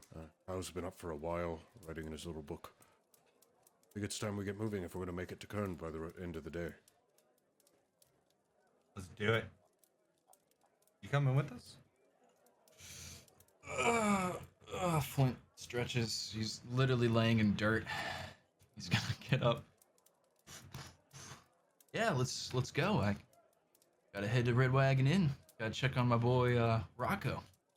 See if he set everything up. Oh, I can't, or else I'll get a GFY. So yes, as you all begin Do it. to, Do it. I just wondered if he has a modern life. You said it Okay, first. we You had said the it same first. thought. No, I'm done. I'm absolved. He said it first. Yes. Flint doesn't understand the concept of modern. As Double GFY. He doesn't understand a lot of no, I'll be concepts. at 7. I don't need 7. What happens if the DM gets to 10? Yeah, we already talked You already about told this. us. You said we could kill any NPC we want. Yeah. Oh, that's right. That's right. Completely forgot. Well, bye, Flint. Yeah, you gave us We a didn't. loaded Glock if we hit 10 GFYs that we get to blow someone's brains out with. Oh my god. You know what? I'll take a GFY then, but so is Ren. And you're at 4. Right. Everyone Never had so many. gathers all of their I'm materials glad I'm here. and gets heading to Qurn. As you pack up, how you immediately replace any of the apples that you ate from last night, just to fill up so that you have a complete and full potato sack of apples that you add onto your pouch. Moving. Flint begins to kind of tell people, like, oh, yeah, so obviously we're going to go to Qurn. Red Wagon Inn. It's near the center of town, so it's going to be ways to get there. There's a few, but you want to go to the good one. That's where the main scene is. And then, yeah, we'll probably be able to find... We'll definitely probably be able to find your boy, Marcus. He's on the way, right? It's been a long time, but you try and get everybody to move on their way to Qurn while also telling them about the lively music scene there in Qurn. But as Flint describes it, it doesn't sound like there is a huge amount of music scene. It sounds like Flint makes a music scene wherever he goes. Whatever inn desires it, he introduces to his new music. As one listener to his rock music is equal to the largest crowd he's ever had. So as long as there's one person there, there's always a good crowd by his standards. As you're all going to Qurn, Ren, you're taking everybody along the path of the road that leads to Qurn. Do you have any desire to digress at all to try and speed up your path, or just follow the road? Would I know any shortcuts getting in and things of that nature? You have traveled this area before, although very briefly. So you know that from your area on the tip of the grove here, there's kind of the main entrance to Qurn. And then there's a bunch of houses that line it for probably about 10 miles in a small little circle that leads on the edge of the city-state there. And so you can go in the main entrance, or if there's a side entrance to Qurn that you'd like to go into the more thicker and taller parts of the city, you could try and lead them that way if you don't want to have to go along the main road. Just since I have the group with me and I don't want to get caught up in things that I probably shouldn't get the group caught up in this area, I'll probably just go the main road. Okay, sounds great. As Ren begins taking everybody through there, since you're following the main road, don't need a survival check. There is a noticeable cart path that you can follow easily with your horses, and there's enough people going to and from Qurn that you still see a small group of people every few minutes along your what is a day-long trek from the tip of the apple orchard here all the way to Qurn. It is nearing sunset. There's probably an hour or two left of light in the day before you begin to see the great city-state of Qurn on the horizon. Hal and Xenia, who have never been to Qurn before, the shadow of it all as the sun begins to set behind it almost looks like you're coming up on a mountain with several large peaks here. But as Ren begins to describe it and say, no, that's not, those are buildings, as it points it out, you begin to notice the shape. The mountain almost did look as if it had several tall rectangles here. This city in itself must be 20 miles in diameter. This is huge. The buildings, you've never seen something so tall without it being a single perch, almost a rook on a castle, or somewhere here in stories from children's tale that a princess might be held by a dragon of sorts. All of the buildings seem to be this tall. The town is almost in the shape of a bowl as you're on this kind of hill going down towards where the town is. It's like nothing you've ever seen. It truly is looking as if you're about to go into your own. But how tall is it in elephants? Well, if an elephant is as tall as a one-story building, I would say you could see some that are 100 or 200 elephants tall here, based on the distance from where you're at, which is why it almost appears to be mountainous when you're just seeing the shadows of it, though all of it, again, is in large little rectangles that go their way up. As you get closer here, you see, again, what you thought to be moving shadows to be large amounts of people moving to and from inside of this town. Between the streets here, you see the mountain almost shifting forms as you walk up, but it's just people taking goods from story to story on these some 200-story up buildings of ramshackled houses that seem to have all been built piecemeal as you approach. There are houses that are stone near the bottom that seem to have been there a long time ago, but as they get higher, they seem to be built more haphazardly, connecting each other through gangplanks that seem to almost hold this city up. The gangplanks themselves preventing wind from knocking over these structures that otherwise you do not see how they would exist. All of them held together with large boards that seem to just be bearing weight. People saying pixelated. It's almost like voxel mountains. It's just stacks and stacks of buildings between here. As you approach the main entrance here, here's a single large drawbridge. It doesn't seem to be the kind that breaks up in the middle. It's one that is pulled to allow people to and from the city from the side of Ekerol. The bridge itself has to be 100 or 200 feet wide, which it seems to be necessary to be so just to get all the people in and out of this bridge as you walk along there. There's a small part of the bridge on the right, as it seems to be, it follows the rule of almost like driving on the right. Traffic, if you're going that way, you're on the right. If you're coming the other way, you're on your right as you go through here, as a large amount of people are piling in and through the city. Bye, Will, as you're going. He's got to get his phone charger. Yeah, no worries. As you're all going through there, this bridge seems to lead over where you can hear the sound of rushing water pretty heavy here. And you don't see any land beneath Qurn. Qurn itself seems to have been built slowly, as if one large platform above an ocean where ships can go to and from this area where they all built with Minecraft, basically. Where ships can go underneath the city if they're small enough to transport goods from place to place. The city in itself is nothing short of a wonder of the Asterian world. You're not even sure how they all stand together, but it is something of beauty to behold. And as you kind of approach the bridge to get into the city, what is the main road there appears to have a lot more stone buildings, as if they were made with more wealth. As you look off into the distance, further north and south, the buildings begin to be more made of piecemeal wood, seem to lose their wealth. This kind of main strip that leads you into the city is where most of the trade, you can tell, is done, and so a lot of the wealth is left here, with a lot of poverty on the outskirts of the city. You see this approaching, but you haven't entered the city just yet. What is the plan for the group? I look up. Oh no, go ahead. Go ahead. Oh, is there a particular way we need to go? I'm gonna put my hands immediately in my pockets to watch everything. Is there like a safer way, straight way to Marcus? Ren, go ahead and roll me a history check. Yep. Sorry. Also, Was before we got to the area where we plugging got in the phone. before we got to the area where we got to keep hands in pockets, Hal would have cast alarm again on his like bags and stuff, Okay. just in case someone gets sticky fingers. Keep some wits about you, even if you're not looking. I was rolling the history, right? Correct. 12. You know Marcus to live on the northern side of the city. Past the kind of central hub, it is going to take at least a day, even from this outskirts of the city, just because of how densely packed Qurn is here.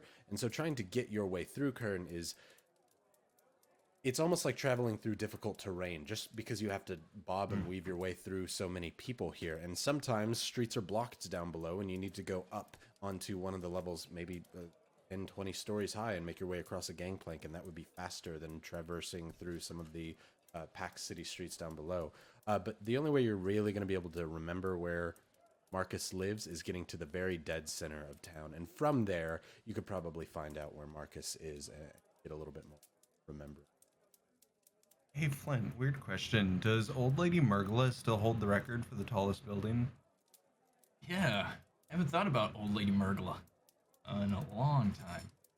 See that one over there? He's gonna like point to the tallest structure. Huh? There she be. Old Lady Murgla. Cool lady. She's old. Mm. Cool. But I think I know how to get us to Marcus. We just got to get to center of town, and then I'll know for sure where I'm going. It's been a while. It's been more than a few months since I've been back. I don't want to be that guy, but once we cross the threshold into Qurn, I mean, that's when the deal runs dry. Okay, so let's stand out here.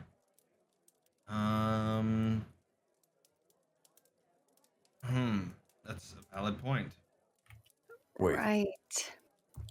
give me your head, Ren. I have an idea. Cool.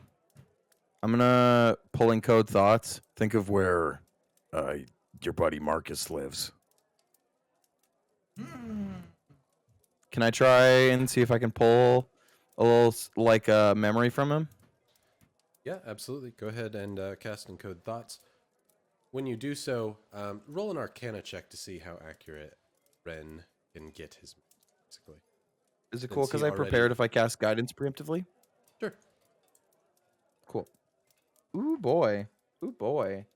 16 plus 4, so 20 before rolls, but my Arcana is only +1, so 21. 21 as you pull into the side of Ren's temple as Ren, you think heavily about where Marcus is. How you essentially create a visible spectrum of where Ren is currently picturing. Ren, in your mind, you know which direction to go, but it's based off of where the center of town is. So all you do is remember the great fountain in the center of Qurn.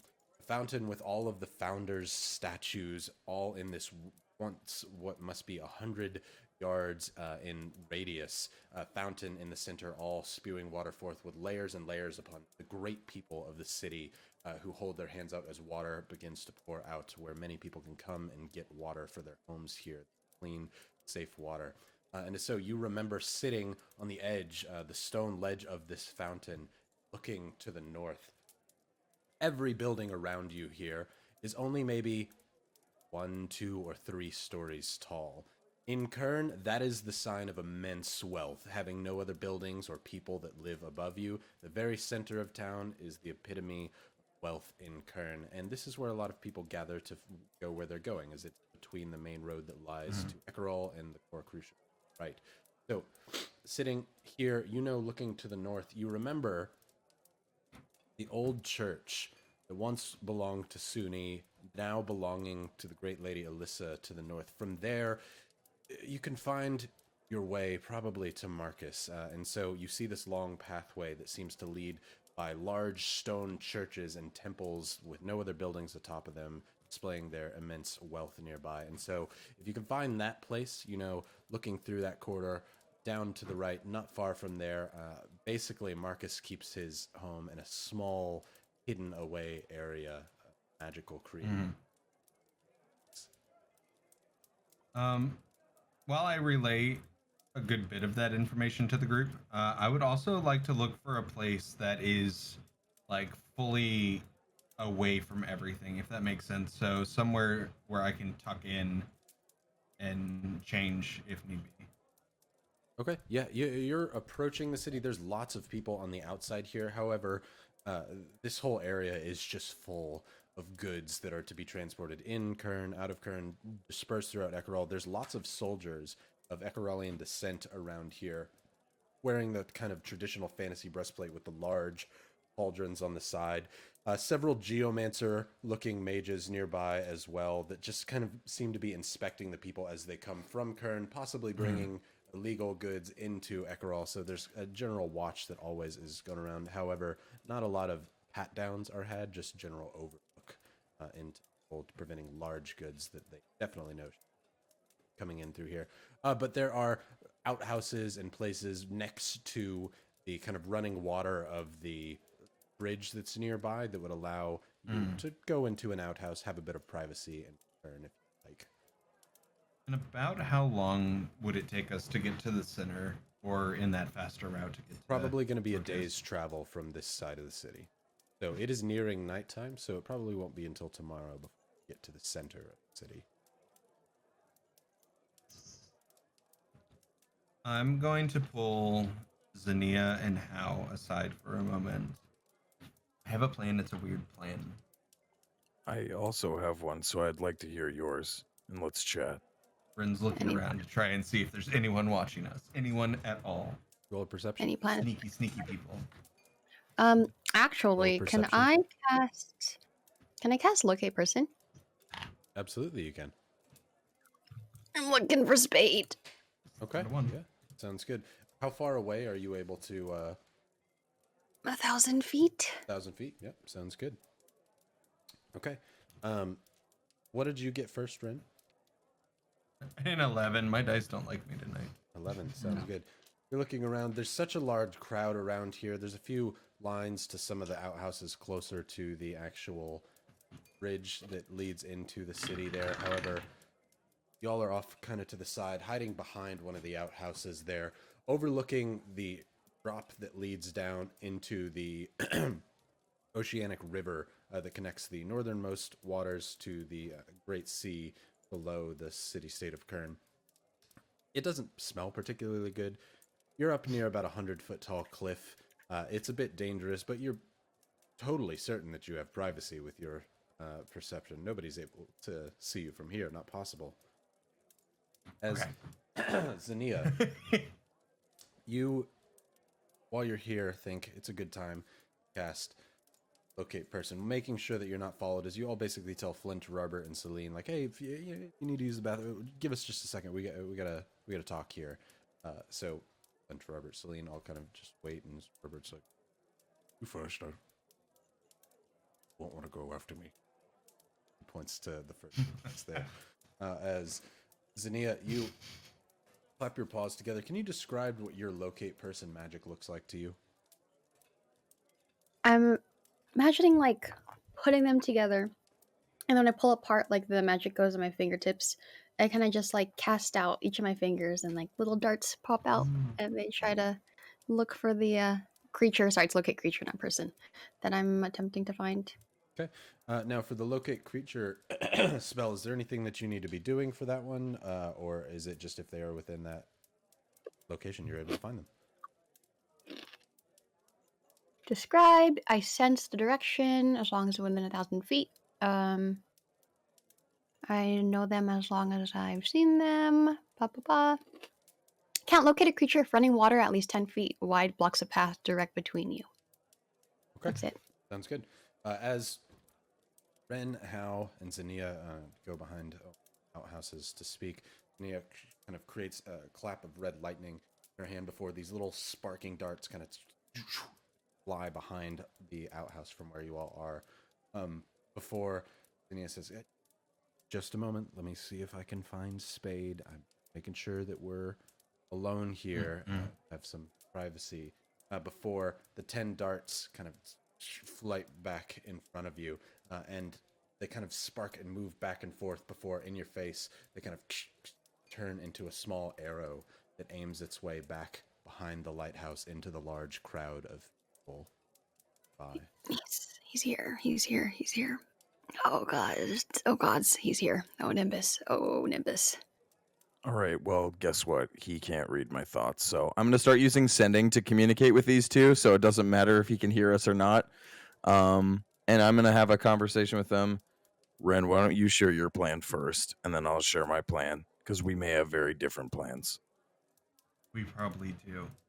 My plan is to polymorph Xenia into me, and then I change into Xenia, and then he can't get Xenia because he thinks Xenia is me and I'm Xenia. Boom. And then All I right. pop out, and I'm like, ah! And that's that. So, hilarious, because we have a similar idea, small variation. We have some lovely riding horses that don't move very fast. I have a phantom horse that can move almost 3 times as fast as one of our horses. So it'll take you a day to get to the center. I can get there in a third of that. I travel with Zinnia through the night. Now that I've seen your memory of where Marcus lives, I go right to Marcus, tell him you sent me.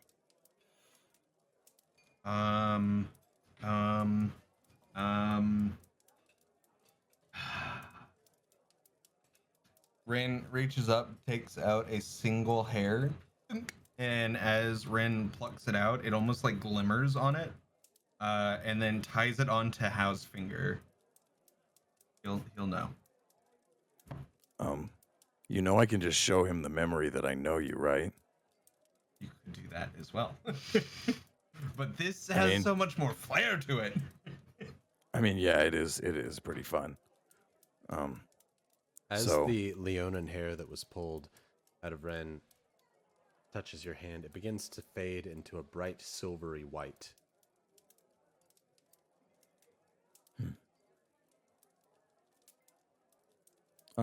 Hal's gonna wrap the hair on the top of his necklace. Hal has a small necklace that looks to be like a teardrop vial that has like a silvery like fluid in it. And he's just gonna tie it at the top of the vial. Tiny little hair. The way you always have it. So, when do you want to do the switch? Because I can ready my steed and I can run with Zinnia. But, again, we'll have to go fast. Zeros. We've good just now. become friends, and I don't want you to literally take It's my place. okay, and Rin's gonna put his hands on Zinnia's face and cast polymorph. You willingly allow this, Sinia? Yeah, like at first she's gonna be like, oh, but yeah. And So she's what kind do of you- curious. What do you transform her into? Into Wood Elf Rin. Actually, no, that's a bad idea. Alex is sighing audibly, or well, sighing in chat at the ideas, and I love it. Before that polymorph happens, Hal's gonna start casting Steed because I need 10 minutes. This lasts for an hour. You're good. Fair enough, but might as well crunch as much time as we can. Fair enough. With that being said, I'm going to turn Zinnia into Zeros. Might as well. Not too big of a difference, but it's what I've been traveling as recently. Zinnia, you begin to feel your flesh very much Polyjuice Potion-esque, where since you're just changing into a larger, what would be male version of yourself, your skin kind of bubbles up and puffs as your muscles get denser, your paws get a little bit bigger, and a mane begins to form around your hair, and your long ponytail-like hair begins into the mane itself. You are that attractive man with a wife that you mentioned earlier. Whoa. Nice Yeah. scar, totally white fur, piercing blue eyes. With that being said, I'm gonna try something I've never done before, and I'm gonna transform into Zinnia, but I'm gonna try and grow a tail. Don't hurt yourself. Go ahead and roll me a Constitution save. Oh no. Also, while this is happening, because I can choose where the steed appears, I make it appear under Zinnia, but when the steed starts moving, I do that Breath of the Wild thing where I jump from under its neck and onto the top of it, and I'm gonna get ready to zoom. That Breath of the Wild thing. You mean that Legolas thing? How dare you? That's true. That is a Legolas Legolas do. thing. Rolled a 16 plus 5, so 21. My first good roll of the night. Hey. As you On growing a tail. you all hear a sound as quickly a lion-like tail pops out of the back of Zinnia. As Awesome. to everybody else's view, Ren had already turned into Zinnia. So, Jackie, can you give me your best, like...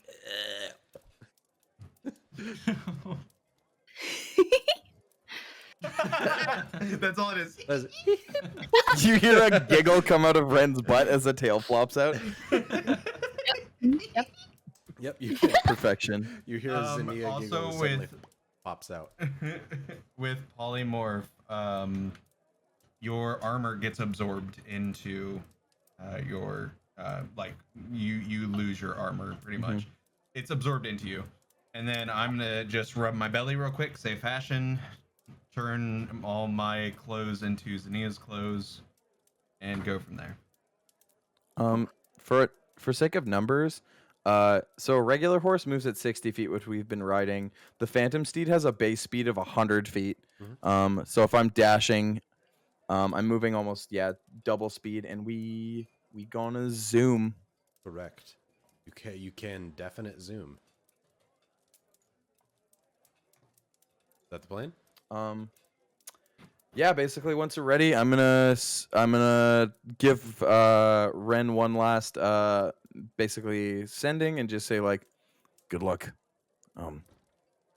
If anything happens, remember just keep in contact with me via link. and then the horse is off, and I'm gonna run to this, basically following his mental path, using his memories, and the horse, because of how quick it is. I'd like to think it's very much like, almost like Night Bus style, like running through people and like jumping and weaving over things, of just like an insanely fast horse that is very graceful because it's controlled by magic. So, we need to do a few things for Zania, as you are currently going to be controlling the Phantom Steed. And the reason that it takes so long to get to the center of Qurn is not because it's terribly far. It's 10 miles. On a horse, you could definitely do that easy in a day. However, the reason is that it's so densely packed. So, if you're having this Phantom Steed full sprint, dash, gallop through things, I'm going to need animal handling from Zania to not run directly into someone. Oh, I'm controlling it with Zania. Are you on with Zania on the horse? Yeah. Then animal handling from you, or Arcana, since it's technically a magical creation of you, whichever you'd prefer. Guidance. I was gonna say, can I guidance, or can Zania assist me? I'd say that you'd be able to guidance, but that would be the equivalent of having two pilots. It didn't work in Guardians of the Galaxy, and it won't work here. That makes more than enough sense. I'm just gonna check my animal handling and While Arcana, 'cause I you're think they're checking both that the real same. quick, just to clarify for chat, we did not do that out in the open. Yeah, they were behind the little outhouses. Like we were hidden. Ooh, okay. And then you said guidance? Yep. Okay, guidance +2. My Arcana is only +1 because animal handling's +0. But that's an 18 total. 16, and then 19. So 16 +2 from guidance, and then +1 from Arcana. Beautiful. So, as you immediately, you're on this kind of hill that's going to lead you towards the city. Going to be on this big, large drawbridge. And so, Ren, you now looking like Zania, come walking out from behind the outhouse, trying to do your best. I am Zania, now walk. You haven't And practiced. I give Ed a wonderful. What? As My audio is connected. Flint. Oh gosh, hold on. No, I have to sneeze, and I just can't. It's your.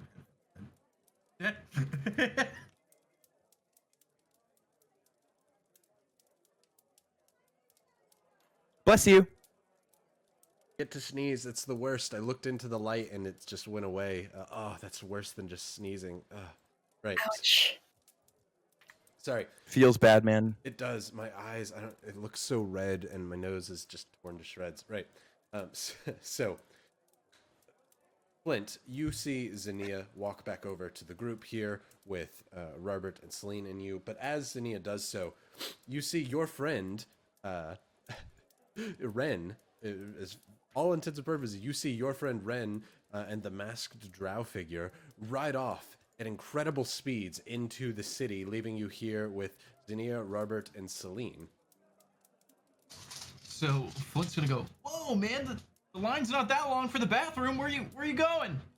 And as he shouts, it's just getting quieter and quieter. Yeah, they're like. As Hal and Zania ride their way into the city. Continue. Flint is going to. Let's see. He's gonna pop on his floating disc. He's got, and he. Gonna pop on tensors. Gonna take him. While we were traveling, Flint supposed to be on his disc to keep up pace with everyone because he doesn't have a horse. What does your disc look like? You are a geomancer. Is it a disc of earth or is it a magical, like, steel plate kind of disc? Dust Cloud Goku it. It's gonna be pretty similar to like a dust cloud, like almost like a sandstorm, but it's not. It's got like a small little vortex underneath it. It's kind of just like. Whoosh. So it's like Aang? I was gonna say, are you Gara, Aang, or Tornadus from Pokemon? Either way, I'm into it. Amazing. I would say it would be Rakatoa if Oh yeah, right. As Flint pops on again back to his floating disc, which is a disc of sand and earth that floats beneath his feet. That's kind of gently propulsed by a constant barrage of sand, keeping it levitated upwards. Are you going to essentially Back to the Future surf to try and keep up with them? Or are you staying with Xenia, Robert, and Celine? I'm gonna ask him first. Do you know what's going on? Everything's moving so fast. Should we go after them, or what's going on? Seriously, I couldn't believe they left without us. I thought we would all go in together. Xenia. You have Yep. an answer. You gotta speak like Xenia. Hello. Sorry, new headphones. Here, we're gonna switch real quick. Whoa, what a seamless transition. I didn't see anything happen. Smoothest transition ever. Whoa, what a pair of smooth brothers. Two smooth brothers. Hey. Jakey, can you please pass your blue cup up to Jackie, who can pull it in frame? Yeah, can Oh, they both here you go, leaned at Jackie. the same time. Wait. Got him. I would have given $100 if Jackie had a ukulele to pull up. I have a guitar. I don't know what's going on. Jackie, what are you talking about? You are a young 20s female who obviously does social media, and you don't have a ukulele to sing. I'm Filipino. That's like the fair. trying that. You know? What a good answer to that. You're not a 20s female. I'm Filipino. All of that becomes exempt, I guess. Yeah, Amazing. apparently. No, karaoke. Like that answered anything. Karaoke. Opera. Rock and roll. Right. As cast reduce on the guitar. Not enough to earn you a GFY. Bixel's trying so hard to earn their 10th. It's got to be a good one. It can't be for a throwaway one like that. Polka, as... Yes. So are you trying to keep up with them, or... Are you running after them? Yeah. That's I- what I'm asking. Come back. Come back. Where are they going, dude? What's going on? Meow meow. They're in Leonin in return. I say meow meow meow meow. And hope to God Spade doesn't know Leonin and tell Flint the plan. Meow meow meow meow meow meow meow meow meow meow meow meow. Xenia, I don't understand. Why not speak in common? I want to be able to hear what the plan was. Secrets. No offense, Xenia. You've only just met this man. Flint, you seem like a great person, but Xenia, I feel like he and I should. Chowder. I make a great chowder. This is not. I don't understand. This is not the time to eat. If Robert, we're losing I make How and a Ren great- here. They're off into the city.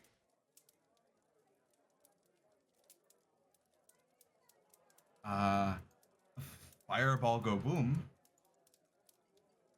Yes, fireballs go boom, but that's not the time for this, Xenia. And we lost our person who could do such a thing. They are in the middle of the city now, following How or riding alongside How. What did you? Flint's gonna go up to Robert and he's gonna go, Xenia is Rania. You get my drift, man? Picking up what I'm putting down? I just stop and I use Robert. message and I point at Robert and tell Robert the plan because I forgot I had that as a cantrip. As Robert looks around briefly before hearing Ren's voice coming out of Xenia, it's very confusing for him before you explain everything. They say, "Oh, I understand." As he's about to say, Yeah. "It's not actually." You put your hand up to stop him have from saying it out loud. Celine says, "Yes, okay. I got it. I got it too. I thought." And I message to Robert as well that Spade's in the area. Keep an eye on me. Okay, I will do. message again. I am bait. Okay, I will watch you and defend you at all costs. Xenia. Yes, Robert. At that, it is 7:57.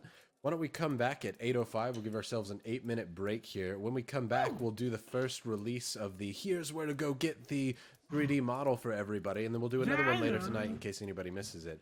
So make sure you stick around, but we're going to go briefly on a break, and I also want to mention the song that played at the start of tonight was a new theme song for Ren that Words Mythologic made. Absolute banger. And now we have another theme song coming for How, which is the Warlock of Whispers. It starts very slow, but begins to catch up. So we'll come back in 7 minutes now, 8:05, and continue from there. Sound good, everybody? Also, there is no exclamation mark LUD this week, so don't worry about it. that. Everybody's getting this one as a winner. So everybody wins. We'll see you in 7 minutes. Welcome back from the break, everybody. Hope you had a good little bathroom break. We are about to jump right back into it, but the ambassadors who have been told to do so. So Jason, Jackie, and I, we're going to put in the link in the text, a link in the text to where you can go to download the 3D model file of that team that we showed before. Showing it off one more time. That way, if you want to 3D print your own team model to use at your table, absolutely go for it. And I have no artistic skills to brag about, but I might paint a team as my entry into the How jacket thing. I think that would be a cool thing. I'd love to see if anybody does print team and paint up their version. I would totally count that. So for those of you who haven't checked it out yet, boom, there's the link. I just put it in the chat. Jackie, go for it. Jason, also go for it. So if you see it from D&D 214, that's also a good link to click on. I don't think there's going to be any maliciousness in the chat, but don't click on links that you don't trust. So if Rybonator, Moonbeam Menagerie, or D&D 214 put the link up, that's what you should be looking for. Go check it out in there. That is Jason's site, craftinggeeks.com. So look around in there. I'm sure if people can't find it, Jason will be more than happy to direct people in the chat where to go. That way you can get that file to 3D print your own. And don't worry if you don't have a 3D printer. We've got a lot of really awesome people on the Discord. I'm certain that if you don't have the ability to make one, somebody might be able to make one for you, or you could arrange a way to make that happen. Remember, also, though, Shapeways. Shapeways is a great way to do it. And remember, this is kind of our, in place of doing a charity thing, if you would have bought one of these honor system, please donate to your own local charity as a kind of thank you for that. Jason's awesome in doing this for free, so huge thank you to Jason. Support your own local charities, and we'll give this away one more time at the end of the night. That way, anybody who missed it can catch it. So then you too can have a life-size team if you want. Print it as big as you want. I don't care. Shapeways would be about $5 to $10, says Jason. So awesome. Yes, and do put some pinkest pink glow in the dark. I'd like to see that on like the tip of the arrow since you were an arcane archer. I think cool. Yes. 12 downloads already. Wow, Love it. Here we go. Awesome. Right. So continuing right back where we left off, Flint and Xenia, Robert and Celine are kind of, should we say, dude, are we supposed to go? And you're like, no, wait out here just for a minute, as we're going to go to actual Xenia and How, riding on the Phantom Steed, trying to go as quick as you can through the city. Yes, Jackie? Did the polymorph mess with my concentration at all? It shouldn't, no. Then I have locate creature for an hour. Beautiful. So at a certain point, once you start bellowing your way through, you have enough open area currently on this large kind of drawbridge that allows you to go into the city to where you don't have to slow down on this horse at all. You can go right to the right side of it and make your way into the city. When you do so, you're very focused on not hitting people and just going as fast as possible. So you're not looking around much. However, the little lightning arrow that kind of is shooting behind you back towards the crowds of people begins to fade, and eventually the sparks fly off. If they come within 1,000 feet of you, the arrow shall reform itself. But currently, you're out of wherever Spade happens to be. So, Losing him. now you are currently piloting as you're going through the city. Again, the problem is not that you would have been going too slowly, it's that there's just so many people here. And as such, you're trying not to hit anybody, but it is essentially like trying to walk across Hollywood Boulevard, trying to go through people. It is very, very difficult to do so. And so at a certain point, you're about to hit people before you pull the steed's reins back and stop, almost making a car-like screech sound as the phantom horseshoes skid along the ground. And you stop, and there are some alleyways nearby with less people that you could go at a faster speed, or you could even go up these pseudo ramps, almost like fire or chimney escapes that lead up around a lot of these very, very tall buildings, or that seem to connect them, almost like little bits of gangplanks between towers. So if you'd like to try and maneuver your way through these buildings, you could, and you could try and go faster, hopefully not falling off, or you could just try and go through these alleyways where there are less people, not no people, but less people. Up or down? Since I'm zeros. Down. All right. I'm gonna weave through. I'm gonna try and weave through alleyways and stuff. Are you going to try and go to the north or south? It was north towards the area because I have Ren's memory of the direction, so I'm gonna go north-ish. Brian, just whenever you have to sneeze, just look up at a light. I did, That's all and you it gotta didn't do. help. Because it's not just like, oh, you got to sneeze. It's just like, hey, my nose should be stopped up, but I took a bunch of Afrin, and so now it's just a constant faucet, and it's disgusting, and I'm sorry, and it's, I hate it. You head to the northern alley.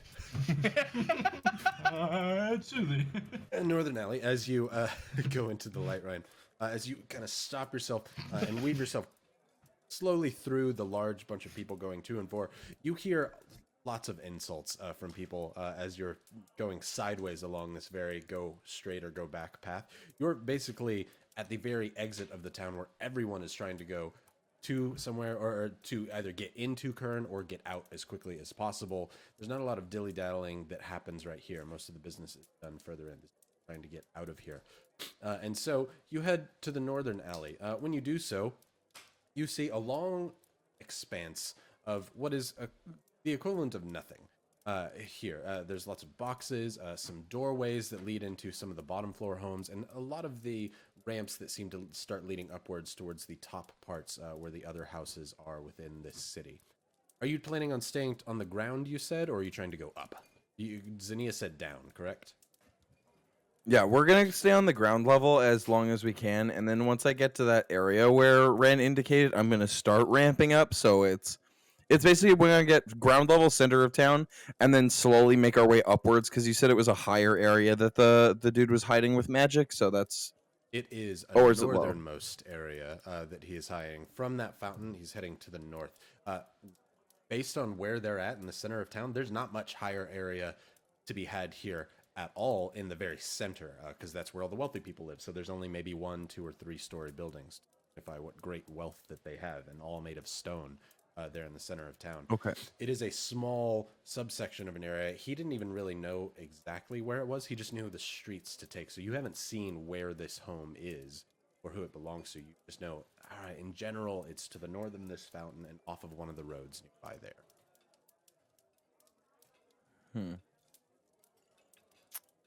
Yeah, I'm just gonna stick to that. Stay on the ground level until we're going north, like till I know where Marcus is. So, Right.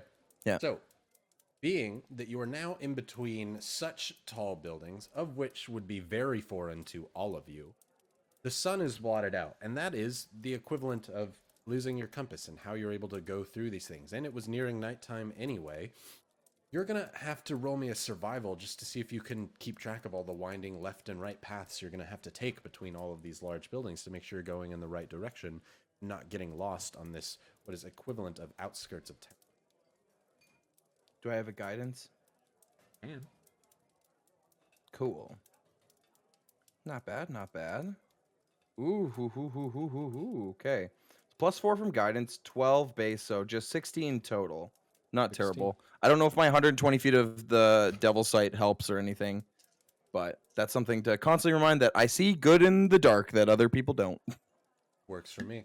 As you're going to travel, it's going to take you a while. Going through back alleys here, are you going at like as fast as you possibly can, or just trying to kind of maintain your bearing? Being that the phantom steed like on its own is a very swift creature, I think How would be going at like a pace that like can navigate it still. So it's like faster than a horse because of what it is, but he's still doing as much like safety work as he can. I think How would rather like Spade start to catch up than like they get gored on the side of a building or they crash or something. Sounds good. Like choosing to basically be at those like someone's holding the door for me trots, where you're like kind of going a little bit faster, but you're mostly trying to make sure that you're not getting attacked by Spade or accidentally running into someone or correct. Okay, going your way through these back alleys and the winding paths, it's just traversing what is the equivalent of a city block here. This takes a while. With all of the winding paths that you have to go through, you're often met with dead ends where buildings kind of build upon each other. They generally are in small little square layouts, but you don't know your way around the city and you don't know what to look out for. It's going to take you a while to get to the center of the city. There is not going to be a getting there quick thing. This whole city is essentially one large maze. The sun has gone down and it's dark. You can see just fine, but once it does so, you start to see lights on the inside of homes begin to flash up, almost like New York City, where you can see the lights coming out of the windows from inside, which in itself provides enough light in the streets for those who wouldn't have dark vision to be able to see as if it was dim light all around you. So there might not necessarily be a street light. Here in these back alleys, it was definitely a kind of dark dim light, in which case how you no problem seeing at all. But there's not going to ever be a point where you're, it's so dark because it's nighttime out, I can't see anything. That just rarely happens here in the city. There's always a light coming somewhere. As you're traversing to the nearby center, we're going to go back to Ren, Flint, Robert, and Celine. Ren, the sun has fully set now. It is night. You can see the new moon up in the sky. Stars beginning to twinkle, though you can see less of them than you could being further out from the city. You've waited a bit of time. Everyone's kind of waiting on your cue to head into the city. Flint, also, I'm not sure whether you like waiting around or not. You don't seem like the kind of guy who is very happy to just be chilling in one spot rather than like, yeah, I just want to be going. Or you very well could be of the like, whatever, I'll smoke it up. I'll wait right here. It's fine. But you've been waiting for a solid 2 hours at this point. What are we doing? 2 hours? Yep. Okay, so by this point in time, polymorph is worn off on Xenia. Correct.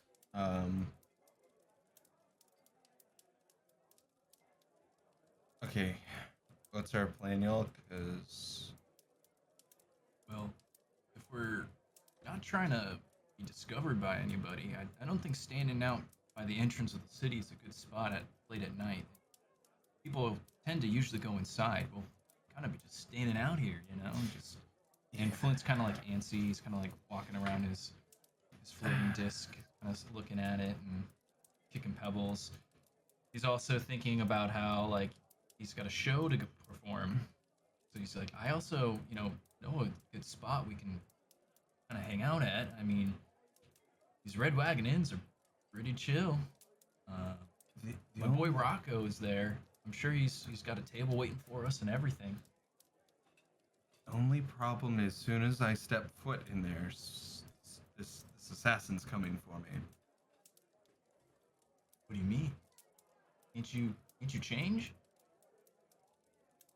I can't. I'm just a simple Leonin, but if I could... and Zinnia just gives this death glare over to Flint. I cannot I mean, you know- change. I am just a simple lion. I'm saying, man, you can put on a I could put hood. on a cloak. Yes, a Yeah. cloak. That's a good way to change. You can wear a necktie, part your hair a different way. I mean, wear a bow, a dress.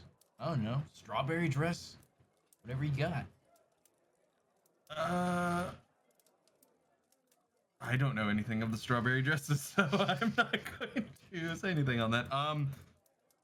Yeah. All right. Robert, if you can watch my back, please. Sure. Yeah. Are you going to change? No. I'm staying Zinnia, and we're gonna start walking in, I guess, and Okie dokie. following the lead of Flint.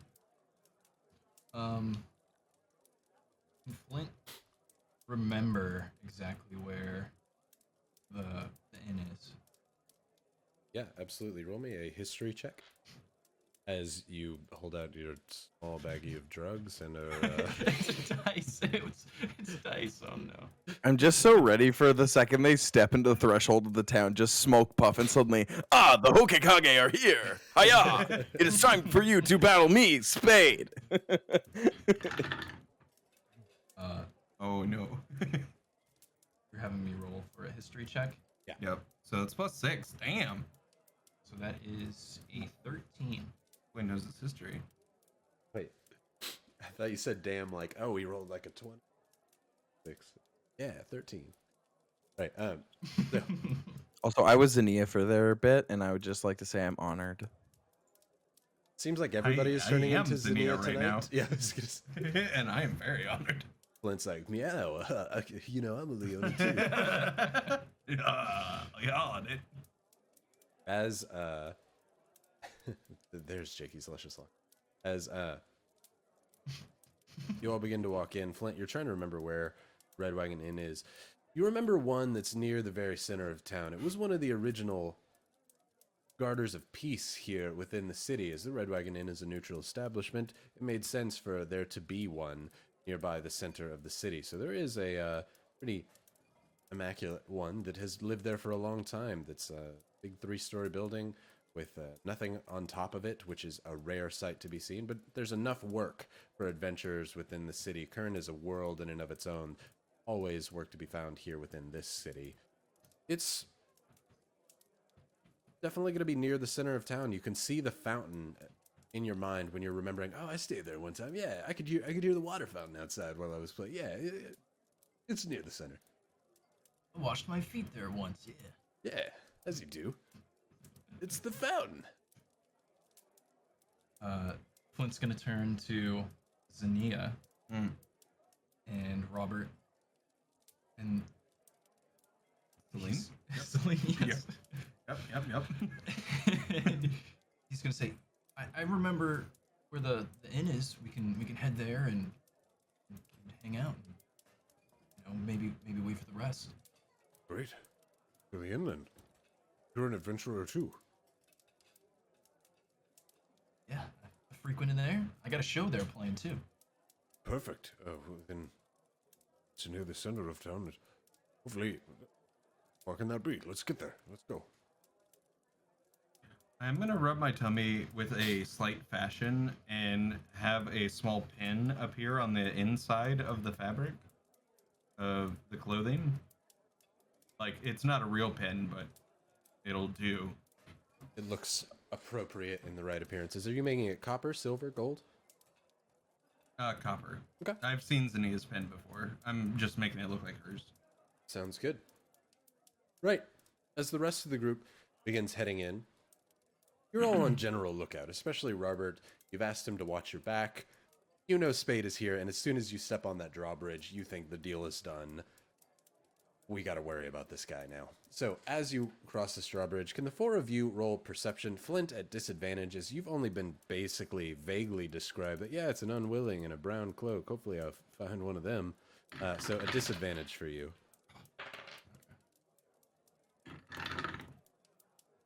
Ooh, nat 20. Net 20, really? Nat 20 Okay. with a beautiful Dicey Encounters logo.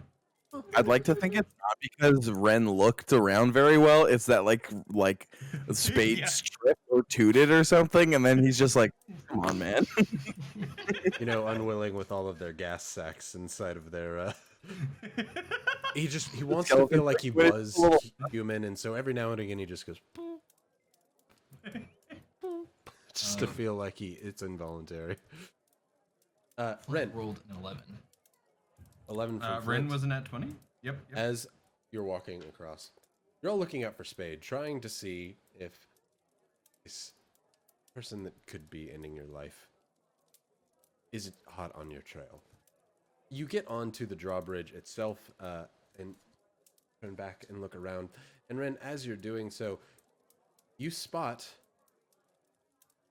a brown leather coat of familiar origin and a gray hood in the crowd walking nearby, seeming to be almost that Assassin's Creed style where it's just walking with other people, but you recognize the stride, you recognize the swagger person walking with intent in your direction. However, as you are turned around to look at him and walking backwards, you trip on one of the planks that is at the drawbridge and fall near to the side, nearly falling off the bridge, only catching onto the chain with your hand, preventing you from falling off on the side. And with your head now aimed downwards, you see the 100-foot drop into the rocky waters below. Whew. But wait. You also see a bottle on the edge of one of the nearby cliff sides that seems to have been washed up from this sea below. That seems to have some sort of letter inside of it with your nat freaking 20. You see 100 feet away down below this bridge.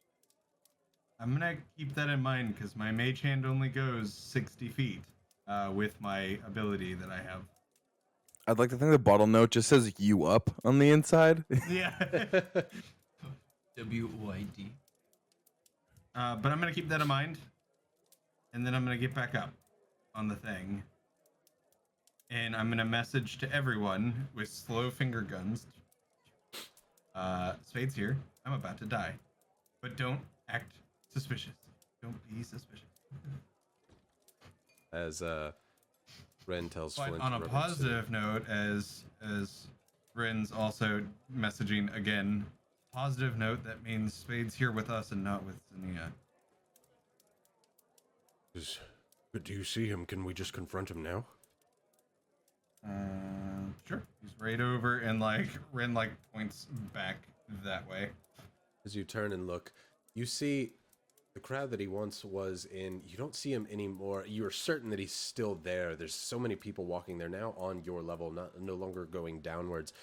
But he couldn't have gone anywhere. You look up to the top. You definitely know he's still heading in your direction. You don't see him now, but you're certain that he is closer than he once was. Yep. This is it. Do we confront him here now? As Robert goes to grab his spear. We don't attack. We talk. We talk. We talk. Sure. We talk. Yeah, we just talk. Talk it out. Talk it out. As you're saying, talk it out, somebody hits you on the shoulder, just kind of walking and running into you. There's a man with a large, almost handlebar-like mustache and huge, bald, muscular head. Except stopping on the bridge before he keeps walking further in towards Qurn. Before it gets into where it seems like Jakey being metagamey, just I want to make it known how at some point is now sending messages back and forth with Ren, just being quick check-in, almost like a Marco Polo kind of thing, where he'll just say one word and Ren can respond, because how how doesn't have anything to report, but it's a report from Ren. Okay. Just in case they get into a full-blown fight and later I say oh, I want to cast sending. I don't want to come off as it's that guy. I think How would have been doing that, and I guess I should say it now. So, Yep. yeah. Would have been doing that and checking in. Ren and How, both roll me a d4 and tell me what numbers you get. If you line it up on the same numbers, I'll say that you're communicating right now, and happenstance allows that. Otherwise, it'll be a little bit before you think to check in, as Okay. you check in every 5 or 10 minutes. On the count of 3. 1, 2, 3, 4. Oh, 2. Do. In about 5 minutes, you'll probably check in then and reach out to Ren. Ren, you have no direct way to reach out to Hal, but you know that he checks in pretty frequently, so you're not terribly. yeah. We just keep moving. Right. So you're going to keep moving into the city then? Yeah, until he confronts us. Okay, sounds good. As you think like, okay, it's time to talk and meet, and let's deal with this. As you all walk across the drawbridge further into the city, you're still in that large crowd that seems to be moving back and forth. Are you wanting to meet with Spade here and talk and kind of just in general be in people's way, or are you wanting to get into an alley to where you can speak more in private? Oh no! If he's not confronting me yet, we're going where Flint wants to go. Okay, you're just going to keep following the crowd towards the center of the city then, correct? Mm-hmm. Okay, Flint, you know it's probably going to take you a whole nother day before you get to the center of the city. It's been a long day's ride. It is nighttime currently now. It's going to take you a while unless you're wanting to stop and rest, or you're going to be very exhausted by the time you get to the center of the city, because it's going to take a long time to get there.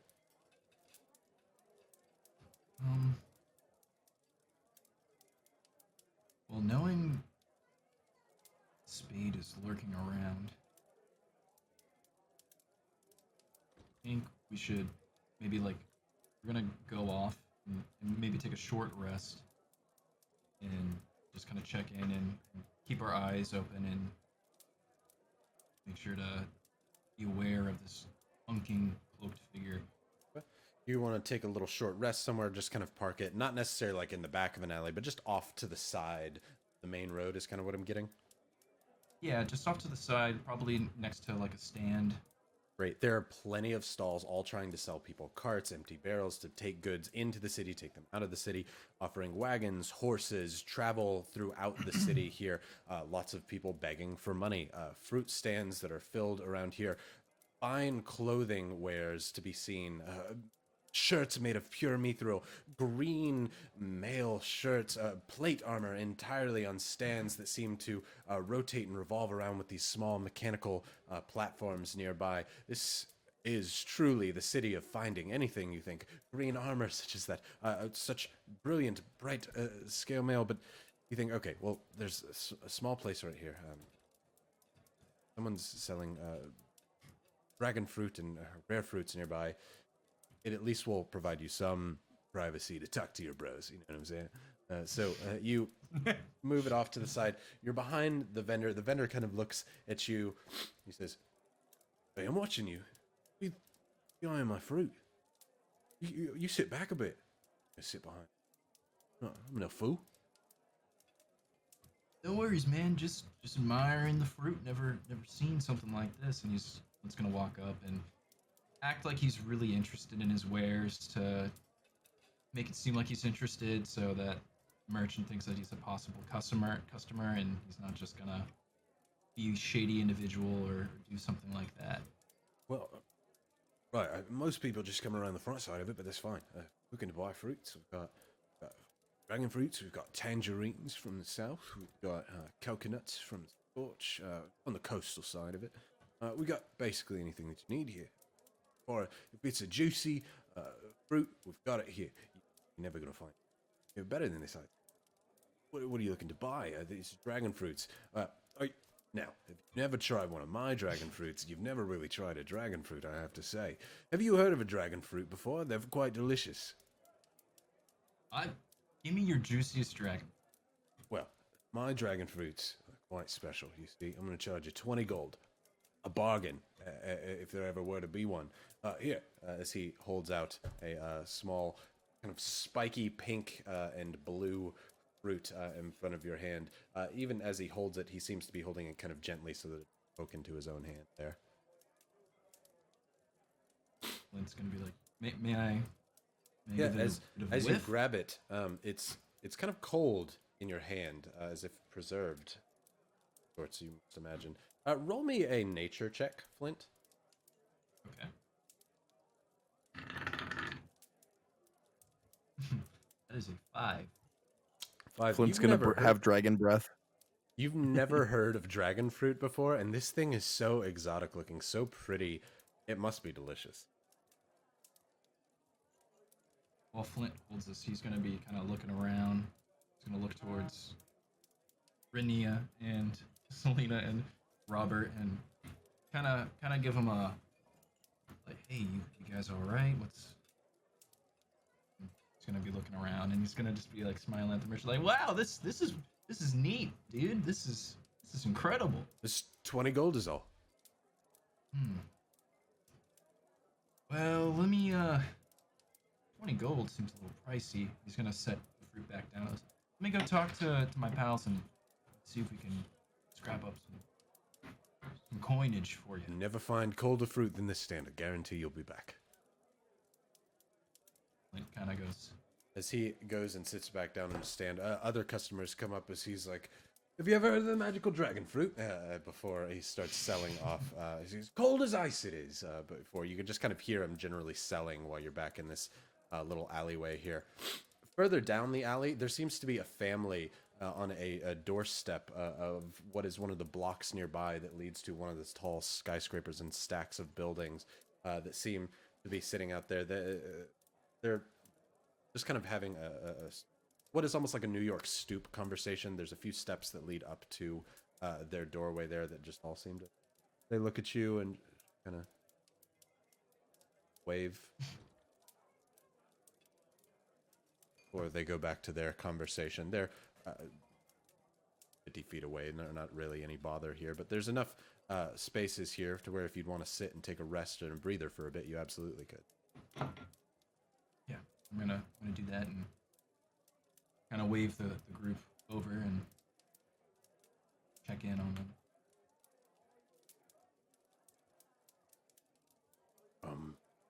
Are we here to buy fruit?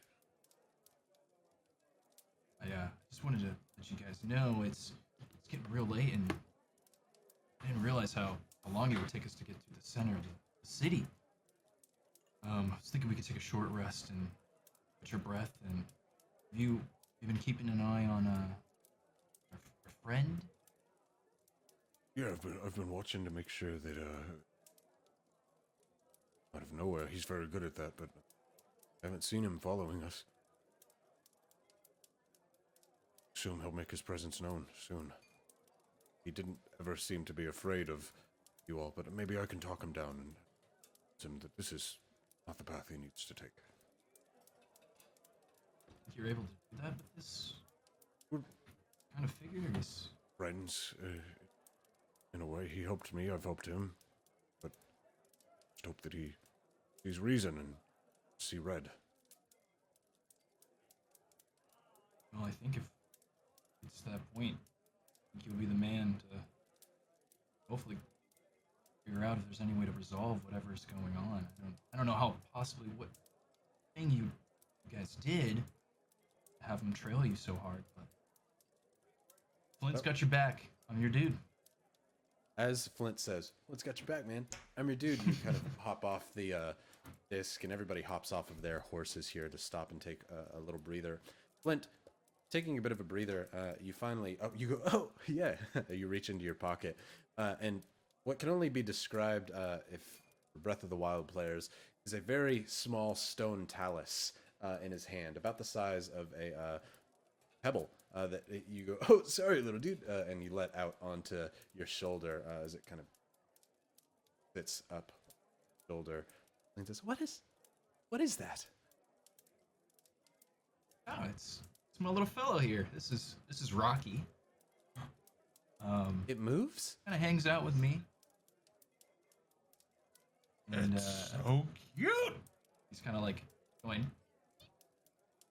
And I let out the most Xenia that I Is can. there a Xenia? Hee hee hee. There Whoa, is suddenly he that. grows another tail? Oh my god. Blows into the thumb like inflating a balloon, and another tail comes out. Out of my forehead for some reason. Like, what? Who else had an uncle who did the muscle flex whenever they blew into their thumb thing? Mine was always the middle finger. Oh, yeah, fair They enough. would blow them. Right. We're such great uncles. As you all sit here taking a brief respite, trying to get a bit of rest, you see Flint's little stony friend on his shoulder. He's adorable. What is he? Oh, he's don't let his size fool you. He's shrink him down to make him a little more mobile to keep up with me. But he's a big boy. He's Looks usually like a a big bouncer boy. for most of my shows. Well, so Flint's gonna take him. He's gonna sit him down carefully, and he's gonna cast. He's gonna do the spell of the way down. enlargement. He's gonna cast him. You just see like a bunch of like dust come around. He cast enlarge on I cast enlarge. And Pebble now becomes boulder. As this You see this- small little stone palace creature with all the dust around and off of the boards and the ground of this wooden platform that is Qurn that you're staying on, slam into it and begin to create a bunch of rocks that create a very large boulder-like version of itself that Flint floats magically. It's like, right before you let go of the magic, a loud slam of the creature hits into the wooden docks below, seeming to splinter some small pieces of these very, very large wooden planks that are beneath your feet. As looks up at you, it doesn't have a face; it just has a boulder with large arms and legs. As it kind of looks around, Rubber says, "Oh my god, that's amazing." Right. Wow. That's totally incredible person I just met. Yes, stranger. Wink, wink. He does a lot of heavy lifting for me, and he's pretty cool. He slaps the rock, just and Flint feels like the cold granite As of Rocky here. he kind of almost seems to like shiver like a cat kind of does at your touch, seeming to enjoy the contact Geomancer's hand. In respite, some of the tiny little pebbles between its larger arm pieces fall and around over there. Does he stay that big for forever? He likes to hang around for a good amount of time. I mean, he's been with me for a while, but it takes a lot of concentration to keep him at this size. So I'm gonna reduce him again and make him more pocket size. He does another little wiggly do and reduces him back Does a to wiggly couple do? size. A I'm little wiggly imagining do with my like dude. fingerless rocker gloves, you're like, yeah. As it whoosh, turns into a tiny pebble that you set on your shoulder again, and it kind of slams down motionless like a regular rock on your shoulder. A pet rock. That's amazing. He's so adorable. Or you hear a voice come from nearby Uh-oh. where the stand is. A bit of a better impression than I can do, but very Jason Statham in his voice, especially since I have no nasal passage right now. Yeah, he's a bit impressive.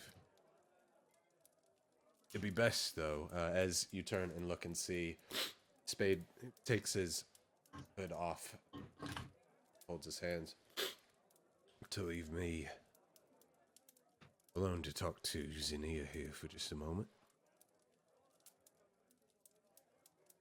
I'm gonna look at the group and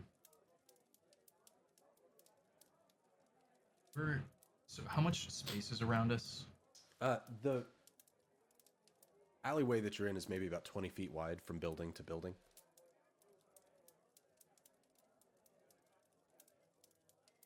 And I'm gonna look over to Robert. And, hey, It's all good. think it's fine? Are you sure? It's fine. I'll chat. Keep Robert and Celine company for a little bit. I got this. Spade's That's head gonna know. suddenly twitches as he rears back away from you all. As you're talking and figuring out what to do with Spade, suddenly one of the younger men from that family nearby, you see fluff of his coat as he runs away from you all. Flint, you hear the lightest tap feel on your shoulder with the quickest of fingers as you turn and look. As your little friend is gone, and you see nothing but the boots of the man who rounds the corner, with the family no longer there, running between the streets. Rocky! Rocky! Flint, let's going after him. This is his boy. This is... Flint turns and immediately tries to run to catch up around the corner. As we're going to pause there and go to Hao and Zania. Hao and Zania, you've been riding for probably 2 hours or so at this point. It is fully nighttime. You're trying your best to get to the north. This is not nearly the speed at which you wanted to be going. You wanted to be going much faster and be able to get there in just a few hours, but the amount of people and back alleys in this city is just criminal. It's not easy to follow. You're not having a good time. You don't want to be on this horse anymore. It's late at night. You're ready to stop and rest, but you know, getting there quickly is ideal, and getting Zania as far away from the front now that she has turned back into her regular form is what you want to be doing. Zania, you've not had a blip from your locate creature in a long time. If there was a spade following you, you're certain that he must have lost you at this point. Now, you've been traveling for quite a while. You're not sure what to do. Is the plan to still keep heading towards Marcus's place, or at least that general area?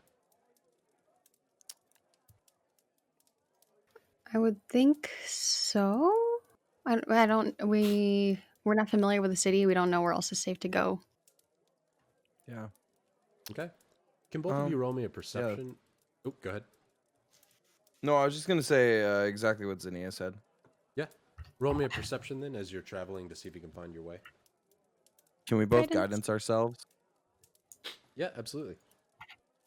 Weehoo! Woohoo! Nice.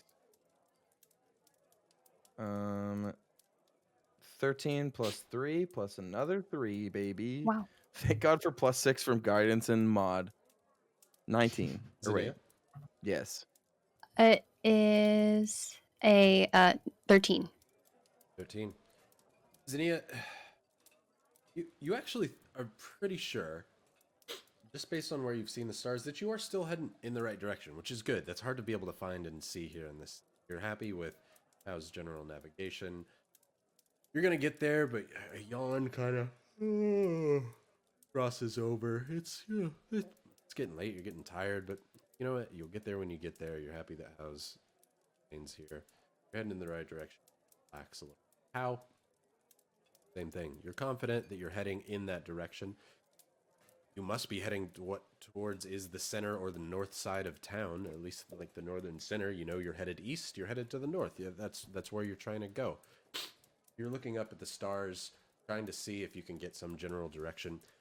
And you notice, for a city this large, you all have been traveling for 2 hours and haven't seen a single other person on the ground out here. As you look up at the stars, you've seen other people walking to gangplanks, but you also see what is a familiar group of people. You could have sworn you've seen them walking across the gangplanks before. You recognize what is one of the long trench coats.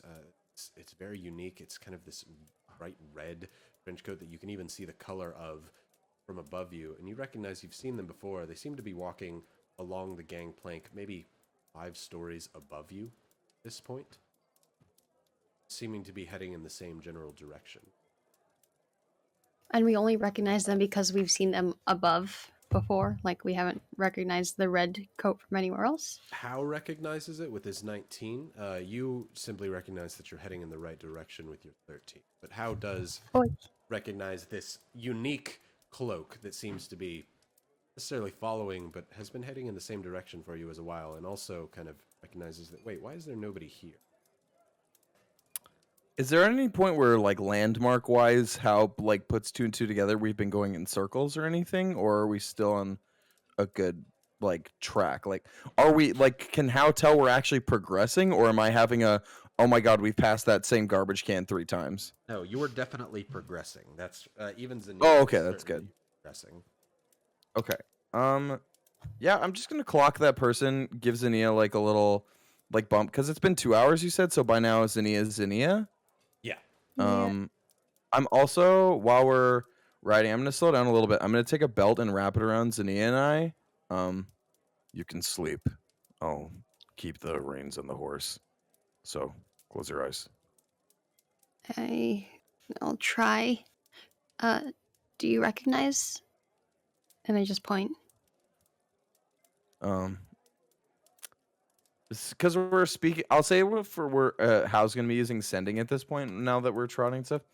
I don't, but they might recognize us, so let's just be safe. Not much we can do about it if someone's following us. We've got a place to get to. Got it. Yeah. Close your eyes. You'll need your strength if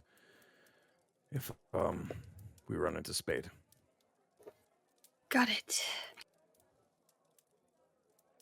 You all continue to walk for a bit of time as you back in with Ren. And they're just now about to head into the city. Tell them, like, yeah, Zinnia's Zinnia, so cover's blown, so at this point might as well head on in. That's... You'll reach back out to him in 5 or 10 minutes. So you travel, Any continuing, updates? headed to the east. This was like right before they go in, so this isn't like, oh, we just went in, so this is... Oh, okay. This is the jump back kind of Yeah, thing. yeah, Okay, this I is get you. a jump back. I'm trying to kind of bridge it here. So you're just now about get you. to keep going east. This time, really kind of watching that person in the bright red cloak there. They just... You do the thing where, all right, you're savvy enough. I'm going to make 4 right turns. See what happens here. Around a building. Around a building. Person in the red trench coat is still staying right above you. They're keeping up with the shadow horse? You're going, yeah, but you're going at like a horse's like pace. People know this city are going at a Yeah, that's fair. Okay. solid. Once we've done that, and yeah, I was gonna say, once like I definitely know like they're full on following us and there's no people around, because it's dark. How is going to I'm gonna cast darkness on a dagger of mine, and I'm just gonna zoom because the horse sees what I see. So I'm gonna use my special darkness thing and make that a cloud, and just start. Now I'm going full speed and being a little riskier. But if we're being followed, Hal's gonna disregard safety a little bit because I want to know why they're following us. And the reason I cast on the dagger is it's at one point Hal's gonna throw it down an alley or something just to basically split directions. Oh yeah, absolutely, totally get it. So how you see them and decide, "Yeah, time to go. You, Zinnia, it kind of jerks you awake, even though you were just now like starting to doze off it. You feel yourself being suddenly pulled as you're holding onto How, going very, very quick. No longer bobbing between alleys to go northeast, just heading east and trying to go as quickly down this alley as possible. How, when you suddenly create this vast field of darkness, as you do so, seeming to be the second, almost a flare, or what would be to us like a modern day flare, a shot of magic flies upward before beginning to fall very, very slowly.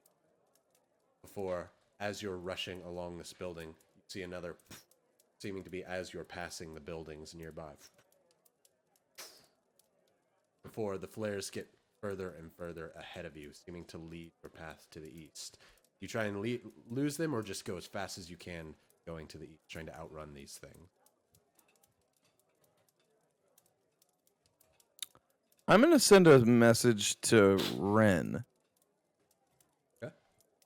Do red cloaks mean anything to you? Ren, We're seeing red cloaks and magical flares. as you see Flint like, Rocky! You hear, do red cloaks mean anything to you? Spade says, I don't really need him, just let him go, let's talk. That's fine. We can talk. Mentally back to do I know I created the NPC of Marcus, but with that being said, do red cloaks and flares mean anything? I'd let you roll a history on that. I was say because now at this point, if flares are in front of us, it feels like Marcus is guiding us to him. But then also like this could be like, "Hello, we are the red cloaked wizards. I see you have a cleric with you. So- Welcome." You said red cloaks and flares, correct? Yep, I said both. What'd you get on your history? 11. 11. Wish it was a 17. You've never heard of a red cloak being of any particular importance. Flares are often used within the city to mark locations, because if somebody's saying like, "Hey, meet me here," and they're on the ground floor and you're on the upper floor, how are you supposed to find them? You know what? Honestly, I have bigger things on my mind. I just respond mentally saying, Spade is here with me, and you are safe. Keep going.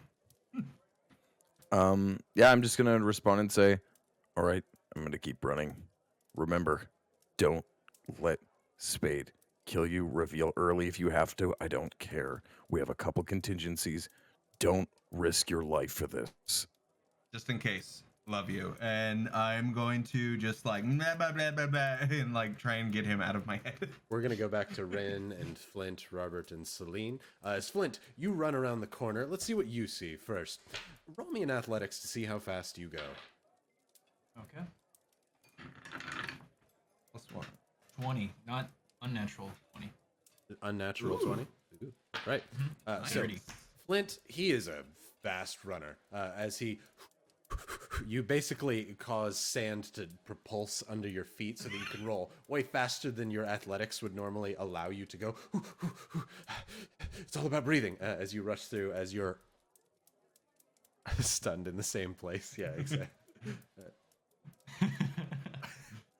You continue running on through. Who, me? You rush around the corner. Robert looks at you. Robert's here to stand fast with you against Spade. However, Celine says, I should help him before rushing off to go see if she can help Flint in some way. Celine has the power of storms and wind on her back. She's also quite fast. Quite fast, actually.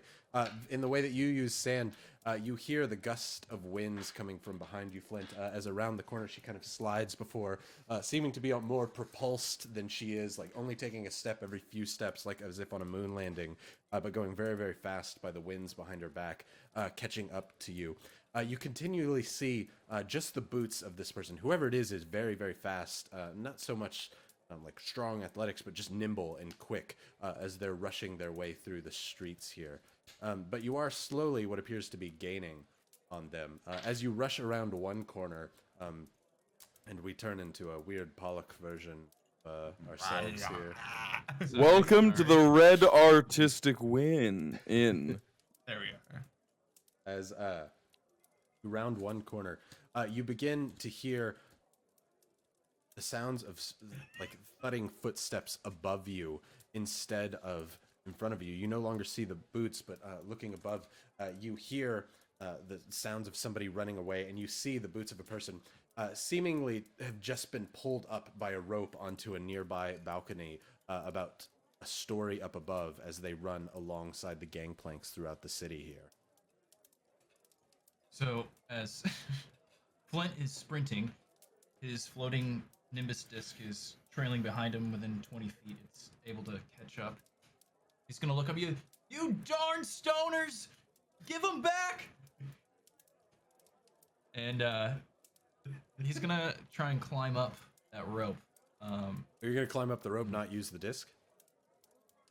Well, the disc can only... It can't do elevation. It can only changes. move up like 10 feet up. So it can kind of elevator up Picturing you part like of the rope and then... grabbing the sand disc, throwing it on your back, and then... so yeah, go ahead Not and roll Magneto. me another athletics check. Okay.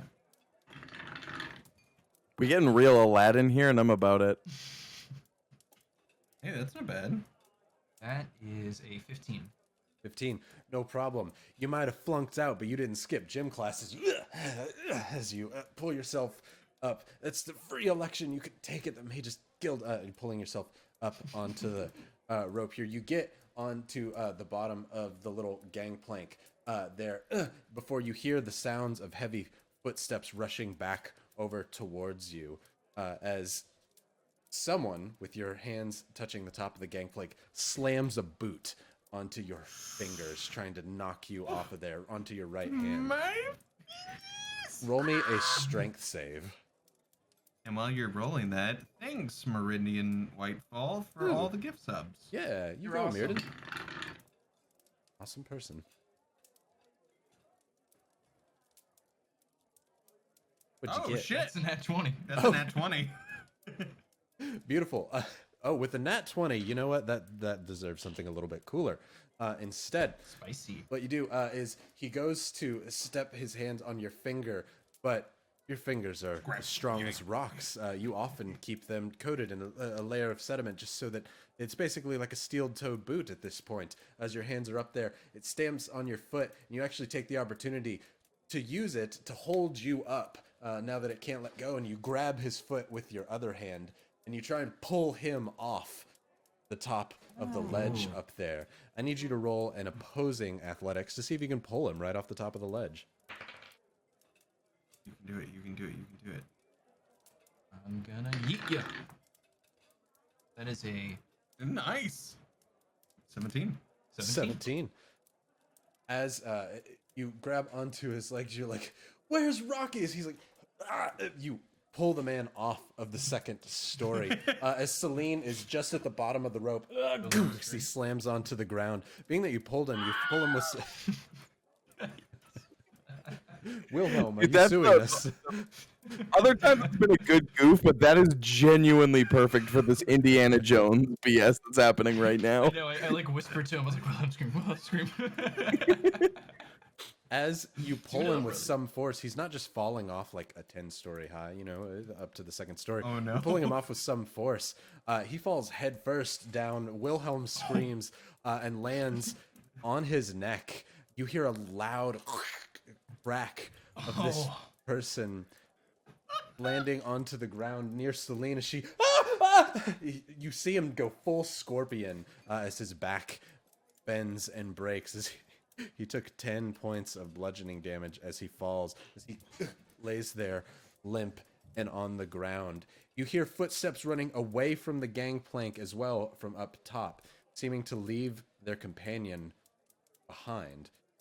Do you stop and deal with the companion, or do you run up to the gangplank to find the others?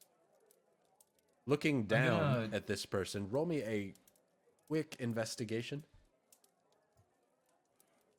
Also, when you said he scorpion hits the ground, I didn't think like body pose. I thought like you were describing Mortal Kombat brutality when it X-rays and they like snap their neck, and that's in my head. I was just like, it goes slow mo, just, and I was like, nice, and I was like, oh wait, scorpioning is a pose as well.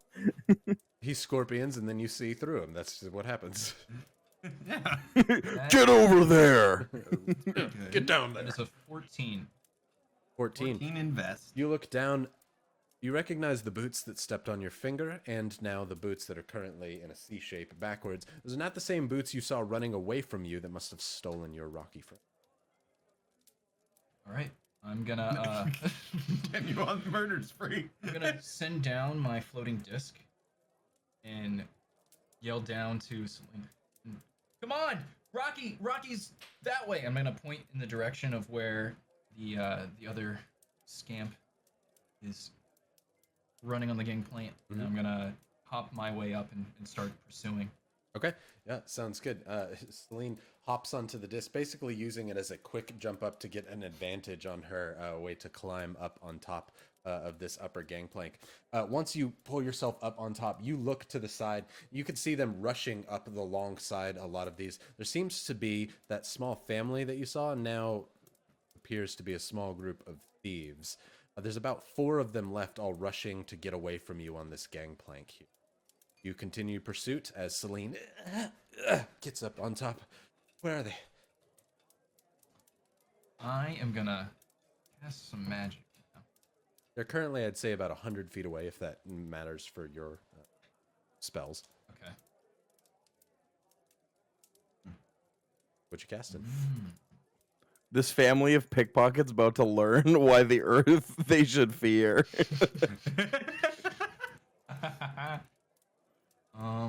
They're 100 feet away. Mhm.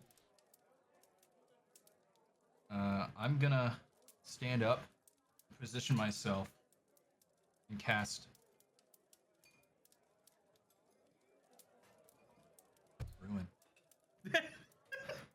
It's brewing. I'm gonna cast Erupting Earth towards the center of where they are. So basically, like, as close to the group as possible. And basically, a churned earthstone will erupt in a 20-foot cone. Let me make sure I have something here. So you originate the spell at one location and then a 20-foot cube from that location. Okay, so it's basically bludgeoning fireball, correct?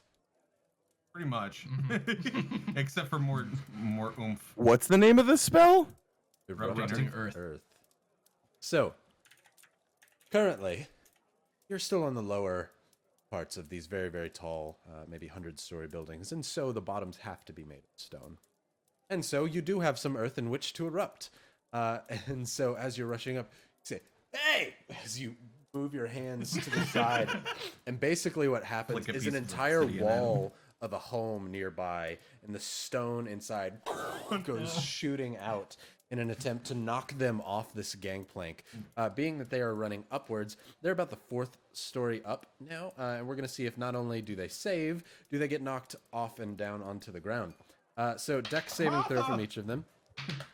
Martha, Also, it's half on. wall is I was gonna say gone! it's half on a. It's half on a fail, and I just want to say, Buddy took 10 bludgeoning damage from hitting the ground, and he died. So, yo, Flint is a murderer. I don't even. These guys can all survive 3d12 halved. You gotta roll 3 ones, my guy, if you don't want to kill a family that's trying to steal what they thought was a loaf of bread on your shoulder. So, since there are 4 of them, what I did was I rolled 4 d20s, and then I rolled a d4 to determine which one of them, of those 20 rolls, was the person that stole the thing from you. Go ahead and roll your damage for me. Okay, oofda. D12s. Where do you... Yeah, they're all right here. Here's 1, and 2, and 3. Oh, Here you go. it's coming. Hold on.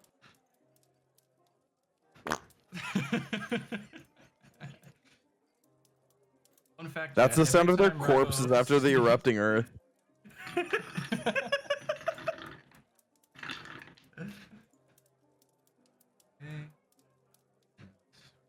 Oof.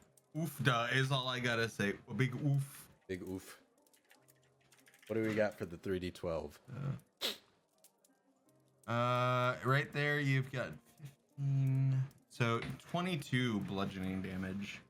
So, because it also becomes difficult terrain, when you create this stone explosion and blow a whole family's 1/4 of their walls off, Oh no. it destroys the gangplank nearby, leaving only one single, like, 2x4 plank that leads up, creating difficult terrain, so people will have to kind of shimmy their way up and across. 2 of the 4 go exploding off of the side, flying and falling downwards to the ground from 4 stories up, meaning they're going to take an additional 46 damage. The other 2 are at the front and at the back, basically. One is now close to you with difficult terrain to traverse through, and one is at the top on the other side. However, 2 of them go flying offwards, taking 22 damage, plus this whole Double Wilhelm it up. stealing family. That's the Wilhelm family that just got murdered. Also, I was gonna say it's the Wilhelms. Also, Bixel and Chat Flint about to make Rocky a blood diamond. Love it. Love it. As 2 of them go flying off, these d6 rolls tonight take an additional 21 points of damage. 5, 6, 5, 4. So it explodes. They go flying off. You hear the as they fly downward, and you hear as 2 bodies land on the ground after hitting the gangplank on the other side and basically cartwheeling down to the ground. One of which you recognize the boots as it slams onto the ground. You got your person. They don't seem to be moving too well down onto the ground. There is the other two that are on top that seem to be hurt by the erupting explosion.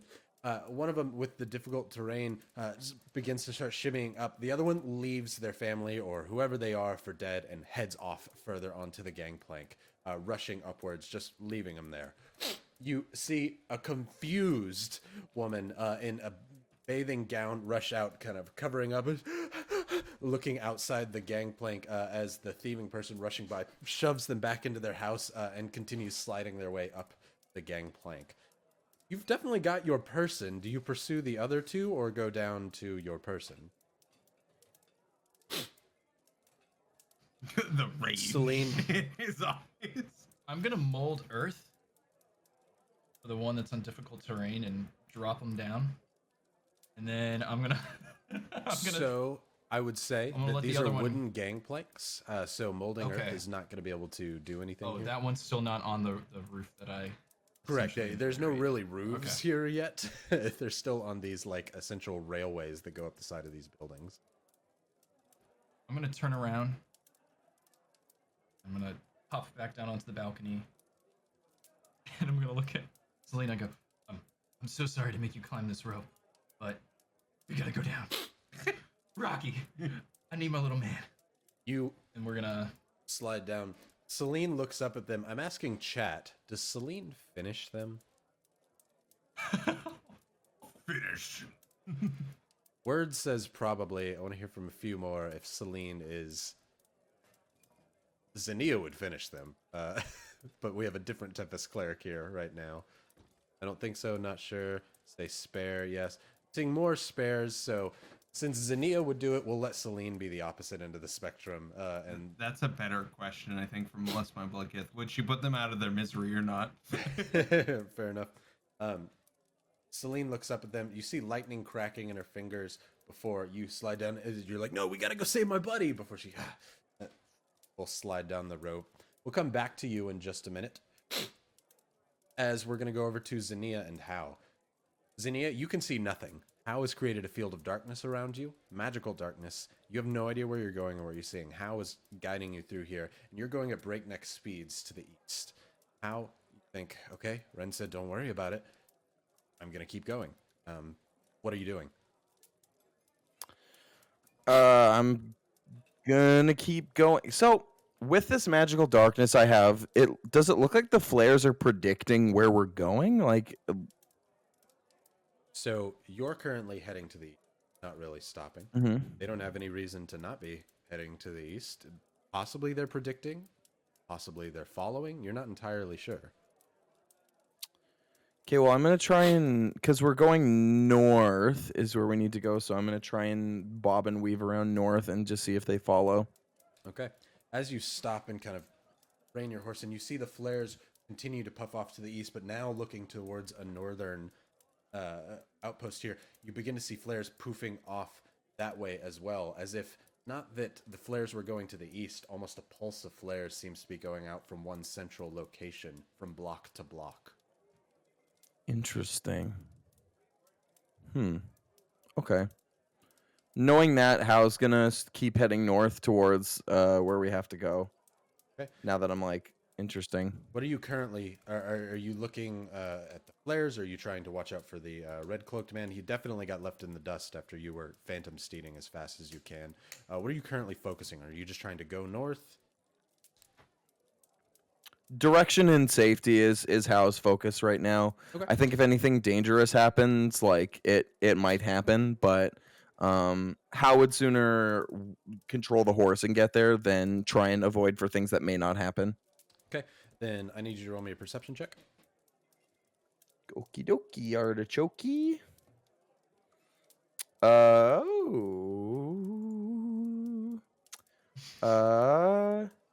That's a 22, 19 plus 3. Solid. You hear coming all around you as if a bunch of mechanisms or things are being pulled up. You try and look around. You hear them emanating out from that same center location. Something is being activated nearby and around. As you're going north as fast as you can, trying to get out of here, you see something move its way upwards, as if a bit of rope or wire has moved up to block the pathway of a place nearby and behind you. You're not certain if one is going to come up in front of you or if you're outpacing it. It's up to you. Are you going to continue running? As if almost tripwires are appearing in locations basically coming from where this is spreading outwards, like a puddle effect moving outwards from that central location.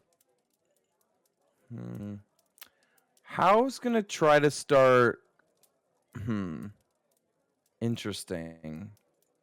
I think I'm gonna try and move like northeast now. I'm gonna try and move through different alleyways as we go now. Like just like turning on corners whenever I can, like kind of snaking now. It'll take us a little longer, but now that How knows that like there's traps being set off and something's like actually watching us. Yeah, I'm gonna try and take a more unpredictable path. Okay. Specific words you said there. It is going to take you a little bit longer now that you're not just going in a kind of straight path as fast as you can. You're kind of bobbing and weaving through here. You begin to hear these mechanisms move faster. Zinnia, you're hearing nothing but the loud twanging of wire and rope going very much faster, sounding almost as if someone in an Indiana Jones movie, because that seems to be what we're comparing to, is rushing through a bunch of traps, and suddenly a bunch of things are moving up very quickly. The horse turns quickly. You're having to hold on to Hal as you're going through here, rushing as fast as you can, turning left right before you hear in front of you, Hal, you see a metal wire, what seems to be hidden between all of the planks that make up the floorboard here of Qurn, the city on this large platform. The ropes are hidden between the planks as they pull up, seeming to block your path between this alleyway here. Now, it goes up about 10 feet high, creating a small little X-like pattern here to block you off and keep you in this area. There's nothing saying you can't try and jump it with your horse. But you continue to see those wires go further and further along this pathway. How at this point I'm going to throw the dagger down that one way, down like another way, so that the dark cloud goes one way and then Hal's going to go the other. Linnea, you can suddenly see around you, and you see very much like a caged animal here. You are trapped by wires blocking off the four kind of crossroads of this alleyway that you are underneath and between. Wires in a near X-like pattern, big thick wires to stop any movement from going through here. Now block and impede your path from any direction that you'd like to move. How thick are these wires? If you want to get closer to one, you could tell a bit more accurately, but just from the center of this kind of crossroad-like section that you're in, probably rope's thickness. Oh, perfect. Okay, so if they're making X's, Hal's going to try and shoot the top corner of one of them and jump through like the left-hand side so that the horse doesn't have to strain as much. Okay. Yep, sounds good. Go ahead and roll me an Eldritch Blast. Okay, and because I get 2 Eldritch Blasts, I'm going to try and fire... No, I'm not going to fire preemptively. I'm going to play it safe and just fire at the 2 in front of me. Works for me. One of them is a 2, but the other one is an 18 plus 7. 25. Your first blast flies wide and slams into the window of one of the nearby homes on the bottom here. When it does so, you hear the glass shatter and blast outwards. These ropes seeming to be connected through little coils and holes of metal that kind of are on each corner of these little buildings here. You hear the gasps and cries out from some family that must live inside here on this bottom floor before you steer yourself and shoot a blast of force up into one of the corner, completely dislodging the little metal bracket that holds this. As you do so, the wire you find is thick and metal. A single blast is not going to be enough to cut or break this. However, you do knock the little hinge off of the corner there, so causing the wire to fall down onto the ground, maybe only a foot off the ground, easily able to be traversed. If you want to try and jump on one corner to where it's a little bit lower, your horse could have a much, much easier time jumping over the other wire. Yeah, I'll do that, and I'll point this out to Zinnia now, because even though Zinnia was resting, How's gonna... At this point, we need to start breaking traps and running. Something wants to keep us here, and I don't know how someone knows we're here. I can see now, right? Because you ditched the dagger with the darkness on it. Oh yeah, I threw the darkness the other way, and then yeah, I'm running at the thing, getting ready for a horse to jump it. All right.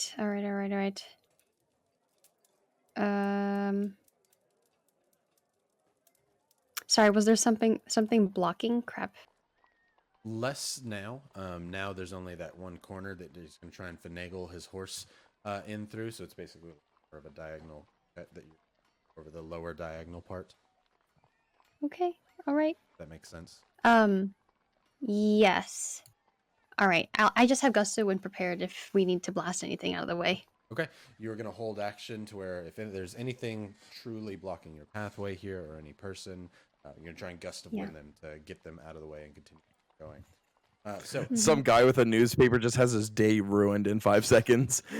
I'm going to need you to roll an animal handling, Hal. Oh boy, can I? No bonus, but 14. 14 sounds good. It's not too much of a problem. You move the horse over here and jump. You hear the little Zelda sound of taking Epona out of the ranch. As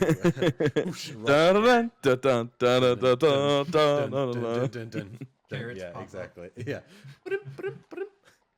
As you jump over that small little corner there.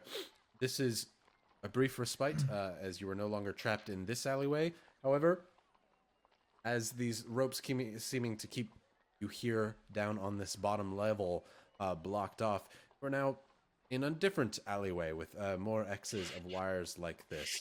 In this alleyway, however, though, there is a gangplank that seems to lead upwards and out if you'd like to try and make your way up through the rafters here and no longer be on the ground floor. But if not, you could keep trying to blast your way through and making your way out of this area. What do you think, Zinnia? I feel like that ramp being there is oddly convenient, but it's up to you. I feel like we've been on the ground this whole time. Maybe we should go up. Sounds good. We're going up. All right. You're going to run up the ramp there. This is a gangplank meant for people to walk upon. So with a horse going across it, roll me an animal handling one more time. Yeah, that checks. A crisp 6. Crisp 6. Solid. With that, your horse is, the Phantom, afraid of knocking you off the side, so it refuses to go at a fast pace and is barely above a walking speed going up this thing. Kind of trots itself up the side here. So you are currently getting out of the trap. We're going to go back to Ren. Ren, you and Robert stand there, Spade confronting. Robert grabs his spear by the haft, ready to pull it out at a moment's notice. As Spade says, "Because in here, no, this is purely business. I have to run. Make my life harder. What Ren told you, How did, but it's time. Come with me. It's gonna be a lot better for you if you do."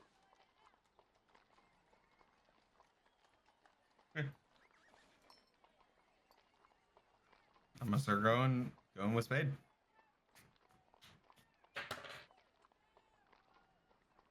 Robert says, No, we should. I'm not gonna come with you for this, Spade. Come on, truly. Just let us be. Robert, this is not negotiable. Take them back to Kenak. He's doing my job here just as you would for an adventuring. Dania, come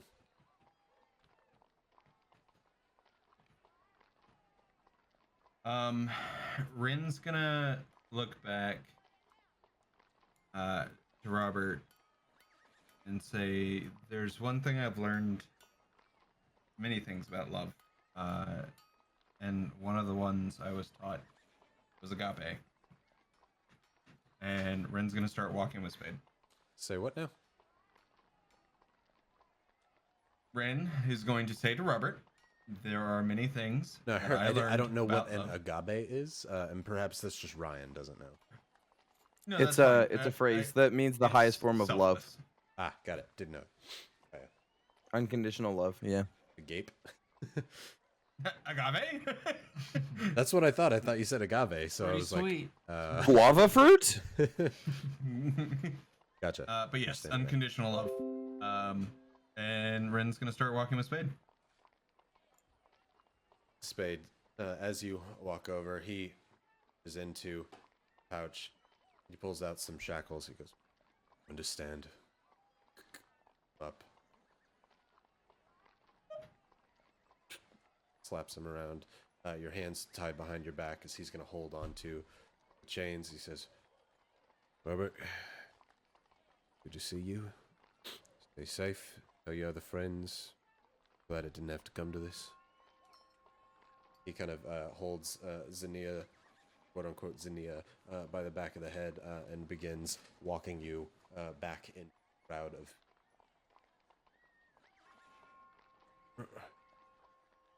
Robert's gonna run back to try and find Flint and Celine.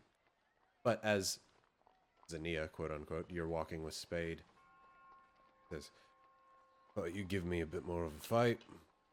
Go all the way here, it seems more... At least you got to counterintuitive. travel, right? I hate travel. No one's nice. There's some pretty sights, at least. Yeah, but when you're on the job, you don't have time to worry about these kind of things. But truly, I thought your other two friends might have been a little bit more selfish and helped you out, but I guess they knew when to save their own hides. So I'm run off into the city. Very smart of him. They're But basically... to be fair, we didn't know him long, so. Now, did you know about... He's gonna kind of whisper into your ear, the Changeling. What about him? Did. Odd. Well, let's go. I would like to use just as a reaction. I would like to use sorcery points for subtle spell, and just keep that on deck. Fireball. Nobody saw that I did it. So, settling a spell, you're not going to have to use that sorcery points until you actually cast the spell, but you're just saying you're preparing, correct? Just in case that Spade has cut on to the charade of it all, Gotcha. So, and I don't get whacked in the back of the head. as Ren leans in real close and goes, guava fruit. Boom! Sorry, I had to. It was just in my head. talking a lot of smack for someone within fireball distance. I like that, Pixel. As you're walking within this crowd here, he seems to be taking you further towards the center of town, and you're kind of like, okay, as he's kind of got his hand on the back of your head. Nobody seems to be bothering that you're essentially being escorted here by somebody in shackles, which you know to not really be that uncommon in Qurn. See it happen all the time. People have some vigilante justice that happens here. So possibly they could be taking you to the authorities, as it were. But as you're walking down the streets, there is a sudden jerk to the manacles as Spade pulls you over towards a nearby building. You recognize a building like this before. Roll a history for me. Oh no, come on. I have no idea what this building is. Okay. It has... That's a critical failure. Oh. As he pulls on you, you go, ow, as he pulls you over towards this building. The door, think... I give out a little... As you walk over to this building, think the door kind of a combination of a Hobbit-type door, where it's this big round door, but it's stoned all the way around. It's no long. It's not like built into a tree. It's stoned. It's not built into a tree. There's stone built all the way to make this a very immaculate and ornate doorway here. The stone each in itself has markings on the front of it as well, of which you are unfamiliar with your natural one. As you're being pulled by the manacles, Spade kind of pushes you up to the door before he opens the doorknob and ushers you in before closing the door behind. The room that you're in is lit with bright green and white flames, seeming to be intertwined, the green and white like a serpent dancing in fire here. The room is very well lit. There's a counter with a man behind it, a old dragonborn fellow with, even for a dragonborn, long scales, almost like in the shape of a beard, and the hair that goes down is seeming to be braided almost like a dwarf off to the side. A red dragonborn fellow who looks at you behind some glasses behind their eyes. There's on this almost like counter-like area here, there's books seeming to be lining the walls and 3 doors behind him, one directly behind side, another a little bit off to the corner. I help you. I remember. I'm not a member, but I need passage, old man. I'd like to buy a port. Well, that depends. Where are you trying to go? Probably down to Redcliffe. Oh, well. You're not a member, you're aware of the prices. Yeah. Pouch and throws a small sack of coins onto the table and he says, Oh, well. Let me see. This is all accounted for. Oh, a manacled. Whatever did you do? looks and asks you. Apparently, after you turn in a Crucian spy looking at Spade, that's what happens. But hey, you know, it is what it is. Roll a deception.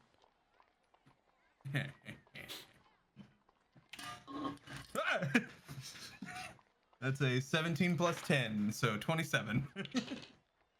As you say, you turn in a Crucian spy. This is what happens.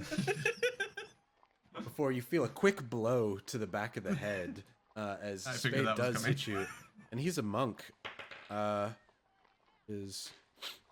take 9 points of bludgeoning damage to the back of the head. It is not a soft blow. It is a hard hit. Yeah, I figured that was coming. He says, "Don't make this harder than it has to be. You stole. I have the paperwork here." As he throws a small little scroll sealed table. Looks at you kind of quizzically, seeming to believe you, but then looking at the papers and says, Minor illusion of the papers, change them. Thievery shall not be tolerated here within Qurn. No, we have a zero tolerance policy. To Redcliffe, then? Into the room. or the old Dragonborn walks over with a cane and opens the doorway. When you do so, you see several different archways in here, some in a similar kind of stone circle, some kind of crossing paths in these really standard Romanesque pillars, but then writings in runes all across the ground, written in heavy Draconic. Do you read Draconic? Sure don't. You don't know what they say, but you recognize the lettering as Spade pushes I you have no idea where I into the am or room. what any of this is. Spade pushes you into the room. He says, "Quickly, please, old man." Closes the door behind before you hear tapping what must be from the cane of the old man in the room. Or he says, "Stand there," and he kind of helps you back up and onto your feet. Okay. Thank you. Gonna pause there as we go back to Flint. As Flint, you go, "We've got to get Rocky," to Celine as you slide down the rope and look at the man who's still in this kind of scorpion-like pose. Celine also slides down the rope. You hear the death grasps of the two people who've fallen off to the side of the building, where you hear heavy metal armor as Robert rounds the corner and says, Oh my god. They must have come at you. Did you hurt them? Thieves. Can't stand them. Are you okay? I'm fine, but I need Rocky. I'm gonna go and reach and start patting him down "Yeah, roll me an investigation." as he's doing this. I didn't want violence, man. Just want Rocky. That is a 13. 13. You begin searching through the pockets of the one you know to have taken your little pet. You can see his right trouser pocket kind of ruffling around in there as if like a small animal trying to make its way free as you go. You reach in as you pull out your small little friend and a single coin that is silver on one side and gold on the other. What is this? Your stone little friend between its two massive, quote unquote massive, tiny at this time, arms pulls up the little coin as if to hand it to. Rocky, my boy. I pick him up and he makes like a little chittering noise because he's really happy. That was so good. I was not expecting that. It all. You've been with me with it all. I'm gonna take him and I'm gonna put him in my pocket. Slides in. You can hear him kind of shake in the light in your front pocket.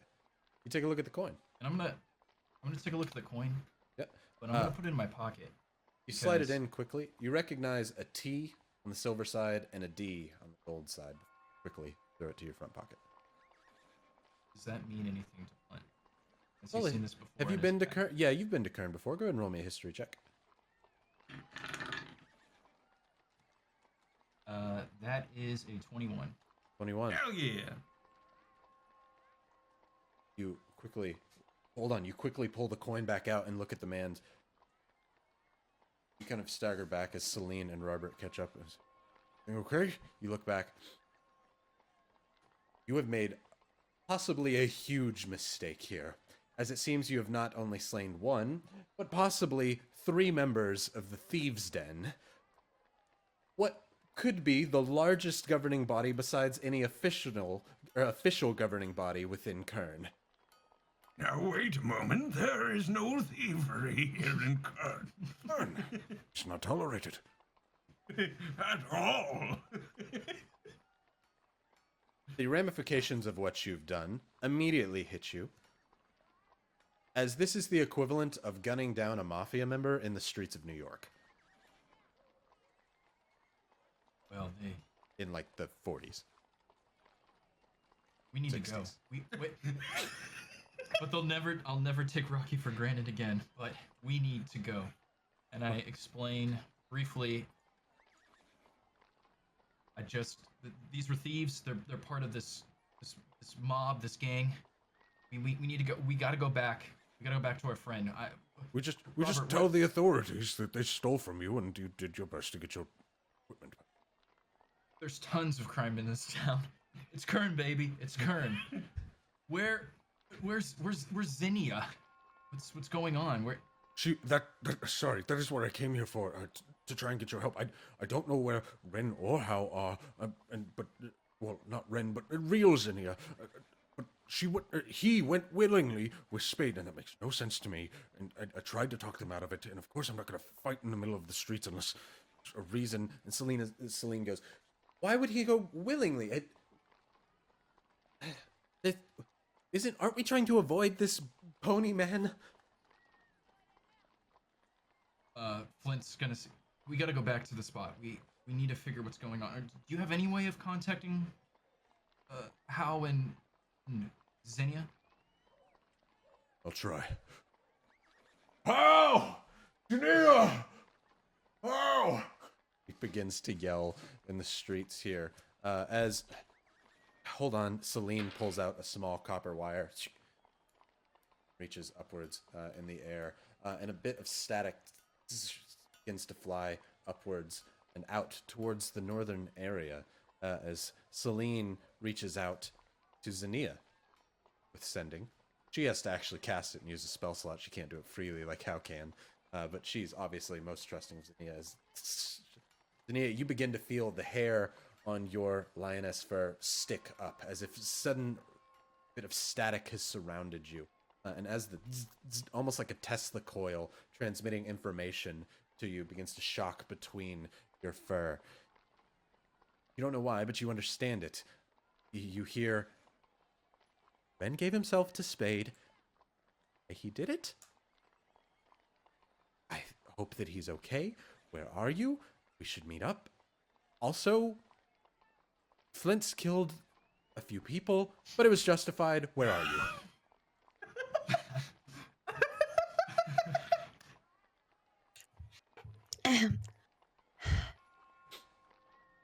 Gods damn it, Ren. That wasn't the plan. We're further into Qurn, but it's taking a while. Also, maybe getting chased. Flint sounds like us already.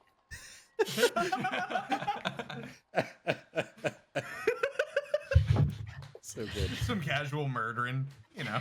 Yeah, sounds like us. What's up? Wait, you mean So then I just started blasting. the second Flint entered a town, he made things immediately worse for us? Welcome to the party! Welcome in. Nice. Celine says, okay, Nice. she's very angry with Ren. Flint, she says, great job. I don't know why. But yes, we should meet them. They're to the north. They're being chased as well. We gotta go find them. Well, okay. But first, I gotta do something. Now, Flint is gonna cast Mold Earth to dig a 5-foot hole, and he's gonna go up and he's gonna kind of roll this just barely living thief into the hole Bury him alive. and just cover it up. So, it's all wood gang planks on this ground, save for the platforms in which the houses are built, in which there is stone because it has to have a nice base. You've been in the city before. You've seen the underparts. There are large columns holding up a maze of columns that seem to hold the majority of the weight here on this city. You think, you go over to a nearby building. One of the windows opens up. The curtain opens nearby. A little girl looks out. A little tiefling girl looks down and up at you as you pull a body over, pulling open the stone beneath. He looks down at you. Do you drop the body in? Yeah, I'm gonna give a smirk wave, like, and continue to drop this body into this hole, You and then I'm gonna go shh through the glass. Before she closes the curtain, there's two other bodies, and there's currently still an open hole if you're trying to hide them before Mom comes out. We gotta go. I'm just gonna leave the bodies there at this point. You To the north. dispose of the body of the man who stole your thing, but you leave one woman whose elbow is sticking up past where her shoulder is, and the man in the scorpion-like pose. You rush on by and give him a little pat on the boot that is up in the air as you rush heading northward, trying I'm to gonna get throw your some way out of here as best you Gold can. coins on the ground next to the bodies and seem like it was a robbery gone wrong, a mugging gone wrong. Go ahead and roll Just me keep going. throwing some coins on the ground just to see if roll a either deception or a sleight of hand.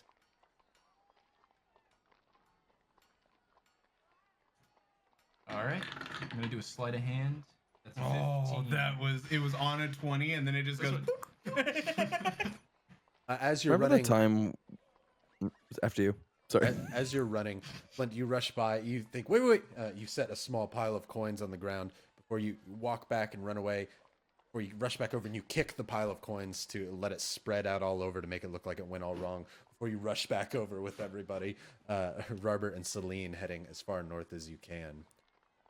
How and Zinnia, you hear back, Zinnia, exactly what was told to you before. As you're on the second story now, there's essentially a pathway that leads from one block of buildings to another, or one that goes up wherever you're at. As the further up you go, there's also some ramps that seem to go down. There's essentially a never-ending maze of places that you could go if you'd like to. Where are you headed? Trying to get Up and higher? north. You're trying to just up and north? Okay. So, trying to go as far up these as you can, and anytime there's one that kind of takes you a little bit east, you go a little bit north, just trying to go as high up as you can and to get away from these things. As you're riding on this horse here, there are several people that seem to be closing their windows nearby as the flares illuminate the ground below and seem to be falling down into what would have been the traps down below. You seem to see as people look out at the flare, they close their windows nearby, seeming to notice this as some sort of bad omen that the flares have been sprung as you continue to take your phantom steed up as fast as it will allow you to go, which again would be at a human kind of light jog up these steps. But luckily it won't get tired. It's a phantom steed going up this huge hill here. Both of you roll me a perception as you're going up here. Ren's like, I don't want to die. Flint, help me. Can we guidance each other? Sure. Give a guidance high five. Yeah, I need it. Okay, thank goodness. Because Okay. I was at 10, but plus 4, and then plus 3, so 17. 10. Then, as you're going up, Uh-oh. you're about 20 stories up now. There's no railing on this. People seem to know that you got to be pretty careful when you're traveling through this thing. And you'd say you're probably only a tenth of the way up of this section of the city. Very, very tall buildings on the outskirts of the city here, which you would still kind of technically consider yourself to be in. As you go up, the planks seem to get more and more rickety, some of them even being wire-like or rope-like bridges where they kind of swing as you go across one place to another. When you're looking down, you see a group of people seeming to be scouring the floor, traversing very quickly through these traps, looking around for something or someone in those areas, seeming to be searching for whoever they may have trapped down here at the bottom. As you're going up, you hear a psst, hey. You look over, there's a small door with an almost mail slot-like peephole down at the bottom where this whisper seems to be coming from. What are you doing out there? Get inside. I'm gonna send the horse off in another direction and just pull like Zinnia off the horse because this point's gonna slow us down.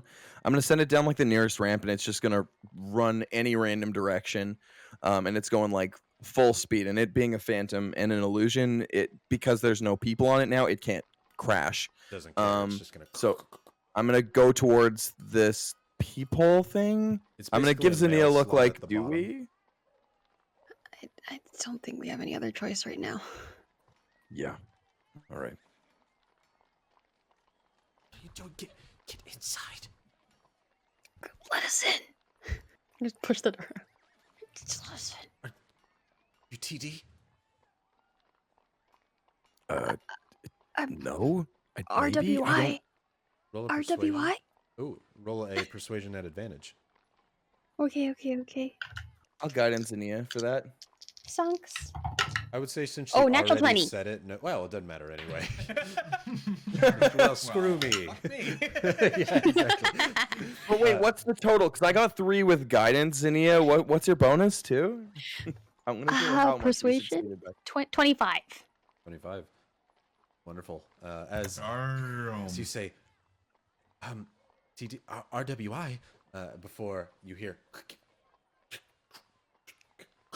the traditional stereotype of like 10 locks, before pulls it open and there's a small little latch that looks you up and down. It's a small dwarvish woman. She closes the door, opens it, and says, "Get in." We go in. Open, close the door behind. She immediately begins locking them. The windows and the curtains are closed nearby. There's a small candle off in the corner, barely illuminating this room here. The attire and decor of this house reminds... How and Zinnia both roll me a history check? Actually, Zinnia, you would know this right off the bat, but How roll me a history check? Ooh, I don't want to brag, but I probably know. I got a 3 total. Zania, being that you're from the Silverlands, you recognize the decor in here. The Silverlands is kind of a mixture between Roman and Japanese style. There's the kind of bamboo like flooring and mats in here. However, a lot of the I guess valuables or antiques that would be in here are very Roman in style. Large braziers and basins of water with small little stone pillars to set their things on. Little vines of grapes kind of growing off into the side here in this small little area. This dwarvish woman rushes over to the side where she has a small little infant off in a rocking crib there. She has really long blonde curly hair and even on her face there you can see she has quite a few scars going across her cheeks. She says, "From the Adventurers Guild then, right?" Yeah. Well, yeah. What's happening outside? You wouldn't know. Sorry. If you're not from here, you don't go out into the alleyways at night in Qurn. That's TD territory. Everybody knows not to be onto the grounds or hell, even in the rafters at night, but especially the floorboards. That's how they get the tourists out here. You can't be walking around out like that. What's a TD? You truly not from here? Do I look No. like I am from here? And I indicate my very drow-looking appearance as someone who probably doesn't get much sunlight. I don't take my mask off, but I show the arms and stuff. Everyone from here was a traveler at once. I'm sorry that... But roll a persuasion. How's good at that? Fortunately, 24. 24. Say, do I look like I'm from around here? She says, sorry, everyone from here is a traveler at once. There's all mix of races. It gets me confused. That's Sorry. fair. No, you're good. Sorry, I was being a bit of a smartass. We have been just riding on a magical horse while one of our friends just got kidnapped, and I'm trying to protect this individual. So it's been a day and a half. Also, thank you for housing us. I'm gonna palm 5 gold to her, and then I'm just gonna pull out an apple and stuffs it in do her that thing where I shirt. slump against a wall. Slide to the side. As you ask what TD is, she quickly, without saying no at all, she happily accepts and stuffs the gold in. She says, TD is... It stands for Thaddeus Dorpendal. They're supposed to be worshippers of a once great member of the council in the city. But TD's really a front. It means the thieves' den. They run so much of the city. You have to be careful out there. You cannot be riding around and just... Do not go out at night unless you have an escort, and stay on the main road. The main road is the only way safe at night. Good to know. Thank you, ma'am. What was your name? I'm Sania. Chat, why don't you tell me the name of a female dwarf? And then, that can be my name. Scrumpy. You have a kitchen I could use, ma'am. Is this who we think it is? Susie, Old lady. Margaret, Davida, Amory, Leyland. Margatha, was it? I like Mar- Davida. She's living Davida Loca. Davida. As she, I- Davida, nice to meet you. Davida. I love your interior design taste. Thank you. I'm from originally the Silverlands, my family, but we moved here for a better life. Oh, us as well, but the Sunset Cliffs. Oh, Me. oh, I'm sorry. I've heard my father used to speak to me about the feline folk out there. You're a Leonin. Leonin. That's it. That's exactly right. Sorry. We're far and few. It's no worries. It's very nice to meet you, Sinia. And you? Name's How. I'm from kind of everywhere, but you guys seem to have do you have a kitchen I could use? We haven't really had dinner or anything. I have my own stuff to cook. I just would need some pots and things. I've got a few dishes as we're gonna pause there, as Zinnia and Hal have met with Davida. Ren, you're in this room. So with we're in the room, several right? columns, lots of large overhangs. You begin to see the floor around you illuminate and glow in opalescent colors. Before we go, look, I'm chained. I have nowhere to run. I make one last prayer to my god. He's gonna hold on to the back of your hair and hold on to your shackles. By all means. I get on my knees. Still holding on, correct? Oh yeah, 100%. Cool. With that being said, this is a nice thing about this spell that I had been prepping, is I don't have to let him in if I don't want to. So, I cast Dimension Door underneath me, and and he is not coming with me, and I would like to go 500 feet away from him. And I can say my last words would be, I'll see you at Red Cliff. Okay. As Ren goes, see you at Red Cliff. Do you say it in Zinnia's voice? I do. Okay, just making sure. See you at Red Cliff before. So. And nice red magic as well. Like Zinnia's red, since I am Zinnia currently. What I do need to check something on Dimension Door here for how the spell works. You teleport yourself from your current location, yet you arrive at exactly as the spot desired. Bring along objects, yada yada. You arrive in a place already occupied. Okay, I just had to make sure that it wasn't you actually walk through the door as he was currently holding you. Nope. Just double checking. As you open the doors, he goes, no, it slams you against the wall. This door is closed. Also, I'm getting told, no, I have to take a GFY for Davida Loca. I didn't name them. Well, I don't think so. I don't think so It was a either. cute one. It wasn't like a mean or just like a ham-fist one. It was like, Rabo said it to himself. You know what? I will go with the party's choice on this one. You know what? We want an NPC dead, but we want it done the right way. Right, yeah, go kill him Yeah. yourself. As A Galactic Castigon's head. Yeah. But yes. You poof away. See you in Redcliffe. You do not get to hear what Spade has to say about this. You do not know if he teleports. You don't know anything, as you are suddenly 500 feet further away into the center of the main pathway. As you immediately do so, some people walk out of the way, but you are struck by a rider of a camel who is going through the streets through here. You take 1 bludgeoning damage. It's not much, but it knocks you off to the side. Yeah, it's a lot better than it could have been. With that, I say fashion and a cloak around me, and with this, I say as I'm like doing this, and then I don't actually go dooper. But in my cloak, I would like to change into a form that he has never seen. In this form, it's a dwarf with a cigar, missing one eye, black tattoos all up and down the arms, red and black robe underneath. Very, very dwarfy goodness. Roll me a sleight of hand. I'm so scared.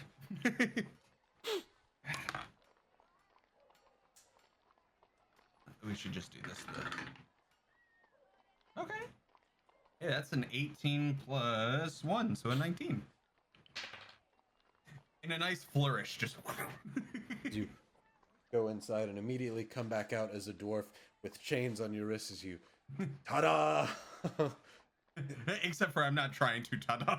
Okay. I'm trying to keep the manacles down with me, but in a flourish of like, yeah. Like. You hear loud murmurs from the crowd. Roll me a perception. Okay.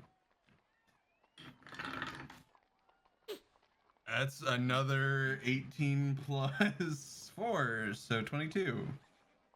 You hear whispers amongst the crowd as people begin to go about walking their way.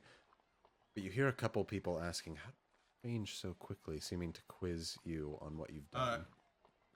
if I can hear where those voices are coming from, I point and say message, and I say illusion magic. Great, try it out sometime. And then I'm gonna just like Roll a waddle deception. away. Also, Please if work. anyone's seen Howl's Moving Castle, this whole bit where he turned into the dwarf with the cloak made me think of the little kid who pulls the mask over his head and then suddenly he has a beard. I don't know if y'all know what I'm talking about, but you That's- absolutely need to. That's a natural 20, my friend. As Also, you point and you go, Thank you, illusion Rybo magic, Mom. baby. Try it. Oh yeah, yeah. Rybo Mom likes Will as a guest. Woo. Yay! Woo. As you point and go, illusion magic, baby. Before you look down at your hands holding the shackles and go, ha ha, and you run away very quick, rushing down the street. As Flint, you, Celine, and Robert rush up next to the crowd of the large main walkway here before you hear a loud, ah, seeming to be some commotion off towards the center of the road. As I think that's a solid place to stop it for the night. Thank you so much, Will, for joining us and absolutely wrecking some thieves that Awesome. literally By knocking them himself, off the dude, wall, scorpioning some. Well done, well done. Can I point something out? I said something to him that wasn't meta by any means. But while he was up there and blew out this wall of someone's house, I was like, "You do have mending. You could fix the house." And he's like, "No, I'm gonna go finish my murdering." And I was like, "Okay." You are I part just of want the to say party. thank you so much for having me. It's been a blast. As a watcher, it's always been a little dream to play with you guys, and Dream. just think it's so awesome that we're all over the place globally, that we can all sit down together and have some fun. Look at Will. And some of you even you hugging again through so much. cameras. It's crazy how that happens. Whoa, how do you... You know, guys, magic. that's why with Illusion magic, Red baby. Wagon Inn, we have the budget for magical, amazing hugs. Yeah. See, watch as I hug Rybo right now. See, look at that. Dude, what a You rock too you could got have on soft, you. gentle hugs by tier 3 subscribing to the Red Wagon Inn Level Up TTV channel. I have a wife. Will Oh, I I- live in every chat member's dream? Yeah, and thank you, chat, for having fun with us. I definitely Yeah, word. That was a super lot of Definitely, fun. Quick reminder Yeah. for everybody, since it is the end of the night, if you haven't done so yet, I put the link in the chat again. Jackie, if you could also, and Jason, if he's there, if he could also, make sure you go get your 3D files for Team, because we're only going to put them up here live and for a day whenever it goes onto the YouTube channel. So if you don't check it out then, this is the incentive for watching of this. Well, we won't do it for a day. We'll probably do it for a week on the YouTube channel. That way everybody can at least get a chance to watch it for if you watch early and watch often. That's your incentive. So everybody gets this gift.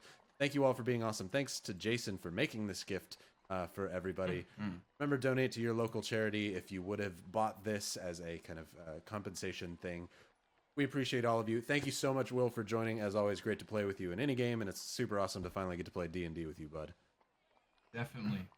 One thing also, if you want to see more of this lovely boy, every Thursday and Saturday, he streams on Twitch. Two Dumb Brothers. Two dumb. I'm there occasionally. Actually, I'm there all the time. But if you want to see more of him, that's where to go. Go check it This out. guy. Definitely. Rock on. I had to throw it. Such a nerd. GFY. Thank you, everybody, for joining. Hope you all have a fantastic night. We'll see you later. Bye. Bye. Thanks for watching.